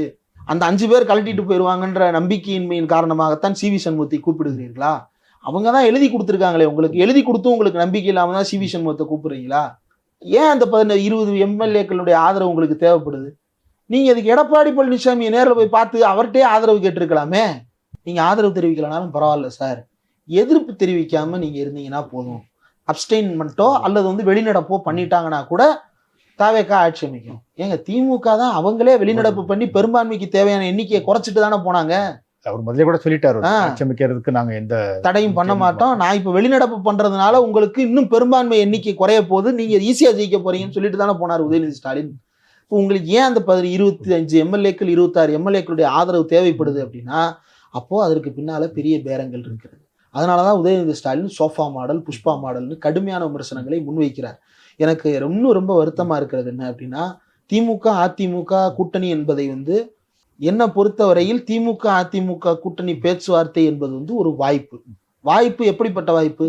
எப்படி தாவேக்காவோடு இன்னின்னார் சேருவது ஒரு வாய்ப்போ, திமுக அதிமுக இன்னின்னார் சேருவதுன்றது ஒரு வாய்ப்பு. அது வந்து ஒரு ப்ராபபிலிட்டி. நான் போன தடவை நம்ம பாவத்தமிழா பல்ஸ்ல பேசும்போது அதான் சொன்னேன், அது ஒரு ப்ராபபிலிட்டி. அந்த ப்ராபபிலிட்டி எனக்கு ஏற்புடையதாக இல்லாமல் இருக்கலாம், கொள்கை ரீதியாக தவறானதாக இருக்கலாம். அது ஒரு ப்ராபபிலிட்டி. அந்த ப்ராபபிலிட்டிக்கே கோபப்பட்ட இந்த தமிழ் சமூகத்தை முக்கிய பத்திரிகையாளர்கள் இங்கே நடக்கிற இந்த ரியாலிட்டிக்கு ஏன் கோபப்பட மாட்டாங்க? இந்த 25 எம்எல்ஏக்களை உடைத்து கொண்டு வந்து தனக்கு ஆதரவு தெரிவிக்க வைத்திருக்கிறார் விஜய் என்பதை, விஜய் உடைத்தார் என்பதை கூட அவர்கள் சொல்ல மறுக்கிறார்களே. விஜய் உடைக்கவில்லைன்னா எதற்காக வேலுமணி சண்முகம் அலுவலகத்திற்கு தனியாக போய் பார்க்க வேண்டும்? எடப்பாடி பழனிசாமியை ஏன் நீங்க பார்க்க மறுக்கிறீங்க? ஏங்க, உங்களுடைய நேரடியான அரசியல் எதிரி ஸ்டாலினை போய் பார்த்துட்டீங்க, மற்றும் பலராகிய எடப்பாடி பழனிசாமியை பார்க்கறதுக்கு உங்களுக்கு என்ன சிக்கல்? வைகோவை போய் பார்க்குறீங்க, சீமானை போய் பார்க்குறீங்க. சீமான் வந்து உங்களுக்கு என்ன சொன்னாருன்றதை திரும்ப ஞாபகப்படுத்தலாம். நடு ரோட்ல போய் நில்லு, லாரி வரும், அடிபட்டு சாவன்னாரு, போய் பார்த்தீங்க. எடப்பாடி உங்களை ஒண்ணுமே சொல்லலைங்க. எனக்கு தெரிஞ்சு இந்த தமிழ்நாடு இதுல மொத்த எபிசோட்லையும் திமுக விஜயை பத்தி பேசவே இல்லை. திமுக விட்டுருங்க, அவங்கள தவிர்த்த மீது இருக்கக்கூடிய கட்சிகள்ல விஜய் கடுமையாக பேசாமல் ஒரு குழந்தை போல வருடி கொடுத்த ஒரே தலைவர் வந்து எடப்பாடி பழனிசாமி தான். ஏன்னா அவர் எப்படினாலும் நம்ம கூட சேர்ந்துருவாரு அப்படின்னு நம்பினாரு. ஆனா விஜய் வந்து எடப்பாடி பழனிசாமிக்கு ரொம்ப மோசமான ஒரு முடிவை சொல்லி இருக்கிறார். ரொம்ப கஷ்டமான ஒரு காலம். தாவேக்கா வந்து என்ன அஜெண்டானாலும் அவங்களுக்கு இருக்கலாம். பாரதிய ஜனதாவினுடைய அஜெண்டாவை நிறைவேற்றுகின்ற கருவியாக இவர்கள் மாறி இருக்கிறார்கள். விடுதலை சிறுத்தைகளோ அல்லது வந்து இந்திய மார்க்சிஸ்ட் கம்யூனிஸ்ட் கட்சிகளோ வந்து நேரடியாக இதை கண்டிக்கணும். சண்முகம் தோழர் வந்து வெளிப்படையாக சொல்லி இருக்கிறார், அமைச்சரவையில வந்து அதிமுகவிற்கு இடம் கொடுத்தால் அல்லது அதிமுகவிலிருந்து பிரிந்து வந்தவர்களுக்கு இடம் கொடுத்தால் நாங்கள் நிச்சயம் ஆதரவை மறுபரிசீலனை செய்வோம் அப்படின்றத அவர் சொல்லி இருக்கிறார். முக்கியம், ஏன்னா நாளைக்கு அமைச்சரவை பொறுப்பேற்க போறாங்க. இன்னைக்கு அந்த அழுத்தத்தை கொடுக்கணும். விசிகா தரப்புல இருந்து அந்த அழுத்தம் வரணும், இந்திய கம்யூனிஸ்ட் கட்சியில இருந்து அந்த அழுத்தம் வரணும், ஐயுஎம்எல் கிட்ட இருந்து அந்த அழுத்தம் வரணும். இந்த 25 எம்எல்ஏக்கள்ல இருந்து ஒருவர் கூட வரக்கூடாது அப்படின்னு. ஈவன் அவங்க ராஜினாமா பண்ணிட்டு கூட இங்க திரும்ப வரக்கூடாது. அது எப்படி சரியா இருக்கும்? இவங்களோட ஆதரவோட திமுகவும் அதாவது இதே ஆட்களை அமைச்சர்களாகவும் முதலமைச்சராகவும் ஆக்க திமுக முயற்சி செய்தது என்பதற்காக எதிர்த்தவர்கள் அதே ஆட்களின் ஆதரவோடு தாவேக்கா ஆட்சி அமைப்பதை மட்டும் எப்படி ஏற்றுக்கொள்ளுகிறார்கள் அப்படின்ற அந்த லாஜிக் வந்து எனக்கு புரியவே இல்லை. திமுக அதிமுக கொள்கை அளவில் எனக்கு தனிப்பட்ட முறையில் அதில் மாற்று கருத்து இருக்கிறது. அது அப்படி ஒரு இணைவு அப்படின்றது வந்து பல்வேறு பக்க விளைவுகளை ஏற்படுத்தும். அது வந்து சரியானதாக இருக்காது, எதிர்காலத்திற்கு கேள்விக்குறியாகும். அது வேற. பட் அது ஒரு ப்ராபபிலிட்டி. அந்த ப்ராபபிலிட்டியை பேசுனதுக்கே கொந்தளித்தவர்கள் நடக்கின்ற ரியாலிட்டியை ஏன் எதிர்க்க மறுக்கிறாங்க அப்படின்றது தான் வந்து இதற்கு பின்னால் இருக்கக்கூடிய அரசியல் சூட்சமம். விஜயனுடைய முதலமைச்சர் அறைக்குள்ள ஓடுகின்ற அந்த ஊடகத்தில் ஏன் விஜயை விமர்சித்து எந்த செய்திகளும் வருவதில்லை என்றால் அதற்கு காரணம் வந்து அலுவலகத்தில் அந்த செய்தி ஓடுகிறது என்றால் பின்னால் எங்கெங்கு யார் யார் ஓடிக்கொண்டிருக்கிறார்கள் என்கின்ற சந்தேகம் அவர்களை தெளிவுபடுத்தும். இல்லை, இன்னொன்று சொன்னீங்க வந்து இப்போ காங்கிரஸ் மேலே அவருக்கு சந்தேகம் இருக்கா அப்படின்னு சொல்லி. இப்போ கேரளாவில் வந்து காங்கிரஸ் அமைச்சரவை பதவியேற்றிருக்கு வந்து விஜய் பதவியேற்றப்ப ராகுல் காந்தி எவ்வளோ ஓடி ஓடி வந்தார் வந்து. ஆனால் கேரளாவுக்கு விஜய் போகலை. எப்படி பார்க்குறீங்க? கேரளாவுக்கு விஜய் போகாதது அப்படின்றது வந்து உதாரணத்திற்கு இப்போ பினராயி விஜயனா இருக்கட்டும், மு க ஸ்டாலினா இருக்கட்டும், அவர்களுக்குள்ள வந்து ஒரு நட்பு உறவு இருந்தது. அந்த நட்பு உறவு எப்படிப்பட்டதுன்னா, தமிழ்நாட்டில் திமுக தலைவராக எதிர்க்கட்சி தலைவராக இருந்தபோது, அங்கு பினராயி விஜயன் முதல்வராக இருந்த போதே ஏற்பட்ட பந்தம். இவருக்கும் அவருக்கும் இடையில பேச்சுவார்த்தைகள் இருந்தது. வைக்கம் தொடர்பான விவகாரத்தில் நல்ல ஒரு உரையாடல் நடந்தது, உறவு இருந்தது. ஒருவருக்கொருவர் கருத்துக்களையும் அன்பையும் பரிமாறி கொண்டார்கள். ரெண்டு வேற கட்சிகள் தான். இங்கே திமுக வந்து சிபிஎம் சிபிஐ கட்சிகளிடமிருந்து கடும் விமர்சனங்களை சந்தித்த போதும் கூட இந்த உறவில் வந்து எந்த விதமான பாதிப்பும் ஏற்படவில்லை. ஆனால் விஜய்க்கோ காங்கிரஸுக்கோ இருக்கக்கூடிய அந்த போய் கலந்துகிறது அப்படின்றதுல வந்து அதில் அப்படி ஒன்றும் பெரிய மகத்துவமோ அல்லது மகிமையோ இருப்பதாக எனக்கு தெரியல. போகலாம், தாராளமாக போகலாம். போனால் வந்து அங்கே ஒரு பெரிய கூட்டம் வரும். அந்த கூட்டத்தை கட்டுப்படுத்துவதற்கு ஒரு திணற வேண்டி வரும். அது வந்து காங்கிரஸுக்கு எம்பராஸ்மெண்ட்டாக இருக்குமோன்னு எனக்கு ஒரு சந்தேகம் இருக்கு. உதாரணத்திற்கு விஜய் இங்கே வெற்றி பெற்றதற்கு அங்கே கொண்டாடினார்கள். அப்போ அந்த கூட்டம் வந்து அங்கே வேடிக்கை பார்க்கவோ அல்லது வந்து அலுவலகத்திற்கு வெளியே திரண்டோ விடி சதீசனுக்கு வருகின்ற புகழ் வாழ்த்து கோஷங்களை விட விஜய்க்கு வருகின்ற கோஷமோ வாழ்த்துக்களோ அதிகரித்து விட்டால் அது காங்கிரஸுக்கு ஒரு பெரிய அவமானகரமானதாக மாறிவிடும். அதனால் கூட தவிர்க்கப்பட்டிருக்கலாம் என்று நான் யூகிக்கிறேன். இதுதான் காரணம். எனக்கு இவர்களுக்குள் நடக்கின்றது என்னன்ற ஜோசியம் எனக்கு தெரியல, அதனால நான் இந்த யூகத்தை மட்டும் சொல்றேன். ரெண்டாவது, இவர் அங்க போய் கலந்துக்கிற அளவுக்கு வந்து அங்க இவர் போய் அதை வேலிடேட் பண்ணணுன்ற அவசியம் அவங்களுக்கும் கிடையாது. அடுத்து இங்கே ராகுல் காந்தி வந்ததே முதல்ல நீங்க எதுக்கு சார் இங்க வந்தீங்கன்னு தான் நம்ம கேட்கணும். இவர் ஏன் அங்க போலன்றது ரெண்டாவது. அவர் ஏன் இங்க வந்தாருன்றதுதான் முதல்ல. ஏன் வந்தாருன்றது மட்டும் மேடையில் உட்காந்துருக்கிறாரு அவரு. எனக்கு தெரிஞ்சு போன தடவை 2021 திமுக அறுதி பெரும்பான்மையோட ஒரு அப்சல்யூட் மெஜாரிட்டியில சட்டப்பேரவை ஜெயிச்சு வந்து அந்த வெற்றி விழாவை எவ்வளவோ பெரிய விழாவாக கொண்டாடலாம் என்று திமுக காரன்லாம் வந்து ஒரே உற்சாக மிகுதியில் இருக்காங்க. ஏன்னா 10 வருஷம் கழிச்சு ஜெயிக்குது அந்த கட்சி, அதுவும் நல்ல மெஜாரிட்டியில ஜெயிக்குது. பிடிச்சோம்டா ஆட்சியை நீ கொண்டாடி தீர்த்திடலாம் அப்படின்ற மனநிலையில் இருக்கும்போது கவர்னர் மாளிகையில போய் விழா நடத்தினார். வெறும் 300 பேர் கூட கிடையாது அந்த ஃபங்க்ஷன்ல. கவர்னர் மாளிகையிலே மேடையை போட்டு நடத்தினாரு. ஒரு ப்ராப்பரான ஸ்வேரிங்கின் செரிமனின்னா அதுதான். மேலே வந்து அமைச்சர்கள் இருந்தாங்க, முதலமைச்சராக இருந்தவர் இருந்தார், ஆளுநர் இருந்தார், தலைமைச் செயலாளர் இருந்தார், ஆளுநருடைய செயலாளர் இருந்தார், அப்புறம் மற்ற காவலர்கள் இருந்தாங்க. இவ்வளவுதான் அந்த மேடையில். இன்னைக்கு வந்து ராகுல் காந்தி வந்து முதலமைச்சருக்கு பக்கத்தில் உட்கார்ந்துருக்கிறாரு. அந்த மேடை வந்து ஏதோ இதுவரைக்கும் இவங்களுடைய அரசியல் மேடைகள் எப்படி இருக்க வேண்டுமோ அப்படி இருந்ததில்லை. ஆனால் இது வந்து அரசியல் மேடை மாதிரி இருக்கு. ராகுல் காந்தி வந்து உட்கார்ந்து இருக்கிறாரு, அப்படி ஒரு புலங்காகிதமாக இருக்கிறாரு. அப்போ அவர் முன்னாடியே முடிவு செய்திருக்கிறார். எனக்கு வந்த தகவல் டெல்லியிலேயே வந்து சோனியா அம்மையாருக்கு வந்து இந்த கூட்டணி பிளவுபட்டதிலேயோ அல்லது திமுகவை ராகுல் காந்தி கலட்டி விட்டதிலேயோ உடன்பாடு இல்லை அப்படின்றது டெல்லியில் இருக்கக்கூடிய நம்ம சோர்சஸ் சொன்ன தகவல் இருக்கலாம். ஏன்னா 2014 தவிர ஒரு 20 ஆண்டு காலம் தொடர்ந்த கூட்டணி. 14ல் கலைஞர் ஏன் தனியாக நின்றார், காங்கிரஸ் ஏன் கலட்டி விட்டார்ன்றதுக்கான காரணம் கலைஞருக்கு என்னென்னலாம் காரணமாக இருந்ததோ அது எல்லாத்தையும் சோனியா காந்தியால் ரொம்ப தெளிவாக புரிந்து கொள்ள முடியும். சோனியா காந்தியினுடைய அரசியல் மதிநுட்பம் அப்படின்றது ரொம்ப அண்டர் ரேட்டடுன்னு நினைக்கிறேன். ஏன்னா அந்த யூபி ஆட்சியில் மகாத்மா காந்தி தேசிய ஊரக வேலை உறுதி திட்டமாக இருக்கட்டும், இது மாதிரியான பல்வேறு திட்டங்களில் ரொம்ப முக்கியமான பங்காற்றியவர் சோனியா காந்தி அவர்கள். அதே நேரத்தில் விமர்சிக்கப்பட்ட பல திட்டங்களுக்கும் கூட அவர் வந்து காரணமாக இருந்திருக்கிறார், அது வேற. ஆனால் அந்த கூட்டணி ஒருங்கிணைத்ததில் அந்த எம்எல்ஏக்களை சிக்கல் இல்லாமல் வழிநடத்தியது, எம்பிக்களை சிக்கல் இல்லாமல் வழிநடத்தியதில், கூட்டணி கட்சி தலைவர்களுக்கு வந்து உரிய இடம் கொடுத்ததில், இந்த கூட்டணி பேச்சுவார்த்தை நடக்கிற நேரத்தை தவிர மற்ற எல்லா நேரங்கள்லையும் இதெல்லாம் இருக்கும். இது ஒரு பக்கம். அதே சோனியா காந்தி தலைமையிலான காங்கிரஸ் தான் திமுகவிற்கு 2G வழக்கில் வந்து பெரிய நெருக்கடிகளை கொடுத்ததிலிருந்து எல்லா வேலைகளையும் செய்தது. தன் தலையில் தானே மண்வாரி கொள்ளுகிறோம் என்று தெரியாமல் காங்கிரஸ் வந்து வேலை பார்த்தது. இதெல்லாம் வேற. இப்போ இப்படி இருக்கின்ற இந்த காங்கிரஸுக்கு உள்ளுக்குள்ள இப்போ வந்து இவர்கள் என்ன நினைக்கிறார்கள் என்றால் 67க்கான ரிவெஞ்சா இதை நினைக்கிறாங்க. இது 67க்கான ரிவெஞ்சா எப்படி அமையும்ன்றது எனக்கு தெரியல. 5 சீட்டை ஜெயிச்சுட்டு அமைச்சரவையில இடத்த பிடிச்சிட்டு நாங்க எப்படி 67க்கு ரிவெஞ்சுனா, நீங்க உங்க தலைமையில கூட்டணியை கட்டி நீங்க அதிக இடங்கள்ல ஜெயிச்சு நீங்க ஒரு மினிஸ்டரைய ஃபார்ம் பண்ணி நீங்க ஒரு முதலமைச்சரை போட்டீங்கன்னா அது 67க்கு ரிவெஞ்சு. இது எப்படின்னா, ஒரு சின்ன பிள்ளை வந்து வீட்டுக்குள்ள இருக்கக்கூடிய தகராறுல வந்து, பாத்தியா நான் தான், அம்மா வந்து பிஸ்கட் வச்சிருப்பாங்க, யாரும் வர்றாங்களோ பிஸ்கட் அப்படின்னு அம்மாட்ட போய் பிஸ்கட்டை பிடி, நான் பிடிங்கிட்டனே அப்படின்ற மாதிரி வந்து இப்படி ஒரு லாலிபாப்பை பிடுங்கி கொண்டு இப்படியான ஆரவாரம் வந்து தேவையில்லை. எதற்காக இந்த ஆரவாரத்தோடு இருக்கிறார்கள் அப்படின்றதும் புரியல. இந்த காங்கிரசினுடைய இந்த போக்கு என்பது அவர்களை வளர்க்கும்னு அவங்க நம்புறாங்க. அவங்க என்ன சொல்றாங்கன்னா, எங்களுடைய வளர்ச்சி என்பது அதிகாரத்தில் இருந்தால்தான் வளர முடியும் அப்படின்னு சொல்றாங்க. உங்களுக்கு உள்ளாட்சியில அதிகாரம் கொடுக்கப்பட்டிருக்கிறது, மேயர் பொறுப்புகள் கொடுக்கப்பட்டிருக்கிறது, துணை மேயர் பொறுப்புகள் கொடுக்கப்பட்டிருக்கிறது, எத்தனையோ வாரியங்கள் கொடுக்கப்பட்டிருக்கிறது, சட்டப்பேரவையில முக்கியமான இதெல்லாம் துறைகள் எல்லாம் வந்து எம்எல்ஏக்களுக்குள்ள பிரித்து கொள்ளப்படுகின்ற விஷயங்கள் எல்லாம் கூட உங்களுக்கு ஒதுக்கப்பட்டிருக்கிறது. அப்பவே நீங்க வளரல.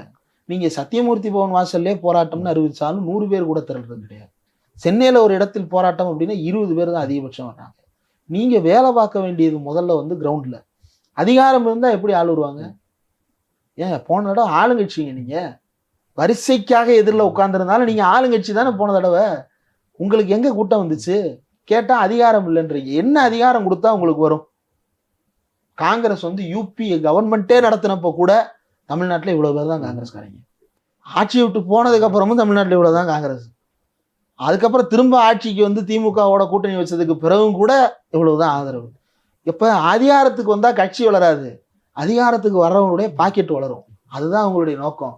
பிரவீன் சக்கரவர்த்திக்கோ அல்லது மாணிக்கம் தாகூருக்கோ அல்லது வந்து மற்ற தலைவர்களுக்கோ அவங்களுடைய வளர்ச்சி ஒன்றும் இல்லை. அவர் ஏற்கனவே 2-3 தடவை முடிஞ்சு போச்சுட்டா முடியுது, அடுத்த தடவை வராது. ஆனால் இங்கே கிடைச்சா வாய்ப்பு இருக்கு. இப்போ இப்படி தனக்கான வாய்ப்புகளை உருவாக்கி கொள்வதற்குத்தான் காங்கிரஸ்காரர்கள் முயற்சி செய்கிறார்களே தவிர they will never ever grow their party. கட்சி வளர்ந்தால் தங்கள் பதவிகளுக்கு ஆபத்து என்பது காங்கிரஸில் இருக்கும் இன்றைய 2ஆம் கட்ட தலைவர்களுக்கு நன்றாக தெரியும். அதனால் வளர்த்து விட மாட்டார்கள். இவ்வளவு பேசுகிறாரே மாணிக் தாகூர், விருதுநகர் தொகுதியில எத்தனை நாட்கள் சுற்றுப்பயணம் செய்தார் தேர்தல் அப்ப? கார்த்திக் சிதம்பரம் தெரு தெருவா போனார், ரோடா பிரச்சாரம் பண்ணாரு. கார்த்திக் சிதம்பரம் வந்து மற்ற நேரங்கள்ல அவர் மீது கடுமையான விமர்சனங்கள்லாம் பலரும் வைப்பாங்க. தேர்தல்னு வந்துட்டா அவர் வந்து தேனியா சுத்துவார். அப்படி ஒரு வேலை, அப்படி ஒரு பிரச்சாரம், மக்களுக்கு புரிகிற மாதிரி அவ்வளவு விளக்கி சொல்லுவார். அவர் வேலை பார்த்தார், அவர் பேசலாம், ஆனா நீங்க ஏன் பேசுறீங்க அப்படின்றது தான் வந்து பலருக்கும் வந்து புரியாத புதிர். இது போல அதிகார விரும்பிகளால் தான் காங்கிரஸ் வந்து தொடர்ந்து தன்னுடைய இருப்பை வந்து இழந்து கொண்டே போகிறது எல்லா மாநிலங்கள்லையும். தாவேக்கப்புறம் பொய்ச்செய்திகள் பற்றி வந்தோம்னா இது அடுத்து என்ன ஆகும்னு நினைக்கிறீங்க? இப்போ இன்னும் ஒரு சைக்காலஜியில் ஒன்று சொல்லுவாங்க, சிலர் வந்து அந்த பொய்ச்செய்திகளை பரப்ப ஆரம்பிச்சு கடைசியில் அதையே நம்புவாங்க அப்படின்னு சொல்லி. இப்போ உதாரணமாக சீமான கூட சொல்லலாம், வந்து அவர் கதைகளாக சொல்லிக்கிட்டே இருக்காரு. இதோட அடுத்த கட்டம் என்னவா இருக்கும்? அவங்க பாதிப்பு விடுங்க. இன்னைக்கு நான் வண்டியில வரும்போது எனக்கு ஏற்பட்ட உளவியல் பாதிப்பை நான் சொல்றேன். ஒரு பத்திரிகையில செய்தி வந்ததுன்னு சொன்னேன் இல்லையா, நான் வந்து அவங்களுக்கு கால் பண்ணி இந்த மாதிரி வந்திருக்கு, இது உண்மையா பொய்யா அப்படின்னு விசாரிக்கிறேன். எனக்கு நல்லா தெரியும் இது பொய் செய்தின்னு. ஆனா முக்கியமான பத்திரிகைகள்ல இணையதளங்கள்ல எல்லாம் இது வந்ததுக்கு அப்புறம் ஒருவேளை நம்ம தான் தப்பு பண்ணிட்டோமோ, ஒருவேளை இது உண்மைதானோ, நம்ம தான் வந்து இதை நம்பாம நம்மளே ஏமாத்திக்கிறோமோன்னு நானும் லஞ்ச ஒழிப்புத்துறை வெப்சைட்ல பாக்குறேன், எங்கெங்கயோ பாக்குறேன், எங்கேயுமே காணும். என்னடா எங்கேயுமே காணும், எங்கேயாவது அறிவிச்சிருப்பாங்க ஒருவேளை நமக்கு தெரியலையோ அப்படின்ட்டு அந்த சம்பந்தப்பட்ட நபர்களுக்கே கால் பண்ணி இப்படி ஒண்ணு வந்திருக்கு, இது உண்மையா, ஐயோ அப்படின்னு அவங்க பதறாங்க. இல்ல ஐயோன்லாம் நீங்க பதற வேணாம், ஆனா எனக்கு சொல்லுங்க தயவு செய்து இது உண்மையா பொய்யான்னு எனக்கு இப்போ மண்டை குழம்புது அப்படின்னு. அந்த அளவிற்கு, அதாவது டெய்லி செய்திகளை பார்த்து எல்லா பக்கம் வெரிஃபை பண்ணி உண்மையா பொய்யான்னு பிரித்து பார்க்க தெரிந்தவர்களுக்கே இது குழப்பத்தை ஏற்படுத்தும் போது சாமானியர்களுக்கு இது வந்து குழப்பமே இல்லாம பொய் தான் புதிய உண்மை என்ற ஒரு யதார்த்தம் உருவாக்கப்பட்டிருக்கிறது. இனி 5 ஆண்டுகளும் இது கண்டினியூ ஆகும். இதற்கு எதிரான விஷயங்களும் பரவும். ஆனா இது பரவிய அளவிற்கு அது பரவாது. எப்படி பாஜக வந்து திரிபுரா போன்ற மாநிலங்கள்ல மாணிக் சர்க்காருக்கு எதிராக குழந்தைகளுக்கு ஆபத்து, பெண்களுக்கு ஆபத்து அப்படின்ற பொய் செய்திகளை பரப்புனாங்களோ, நான் இதை பலமுறை தேர்தலுக்கு முன்னாடியே சொன்னேன். மாணிக் சர்க்காருக்கு எதிராகவும் மற்ற மாநிலங்கள்ல பாஜக அல்லாத தலைவர்களுக்கு எதிராகவும் பரப்பப்பட்ட வதந்திகள்ல ரொம்ப பிரதானமான வதந்தி பெண்களுக்கு ஆபத்து, குழந்தைகளுக்கு ஆபத்து அப்படின்றதுதான். இதை தமிழ்நாட்டிலையும் ஃபாலோ பண்றாங்க. அதனாலதான் எங்க சின்ன விஷயம் நடந்தாலும் காவல்துறை நடவடிக்கை எடுத்ததுக்கு அப்புறமும் நீதி வேணும்னு கேட்குறாங்க. என்ன அது? அதனுடைய அர்த்தம் என்ன? சம்பவம் நடந்துருச்சு, நடக்காமல் தடுக்கப்படணும், அதற்கான முயற்சிகள் எடுக்கிறாங்க, மீறி நடக்குது, நடந்ததன் மீது நடவடிக்கை எடுக்கிறாங்க, அதுக்கப்புறமும் நீதினா என்ன அர்த்தம்? இனி இது நடக்காமல் தடுக்க வேண்டும். அதற்கு பிறகு அந்த பகுதியில் தடுக்கப்பட்டிருக்கல, அந்த பகுதியில் வந்து விஜிலன்ஸ் இன்க்ரீஸ் பண்ணியிருக்கிறாங்கல்ல, சர்வேலன்ஸ் இன்க்ரீஸ் பண்ணியிருக்கிறாங்கல்ல.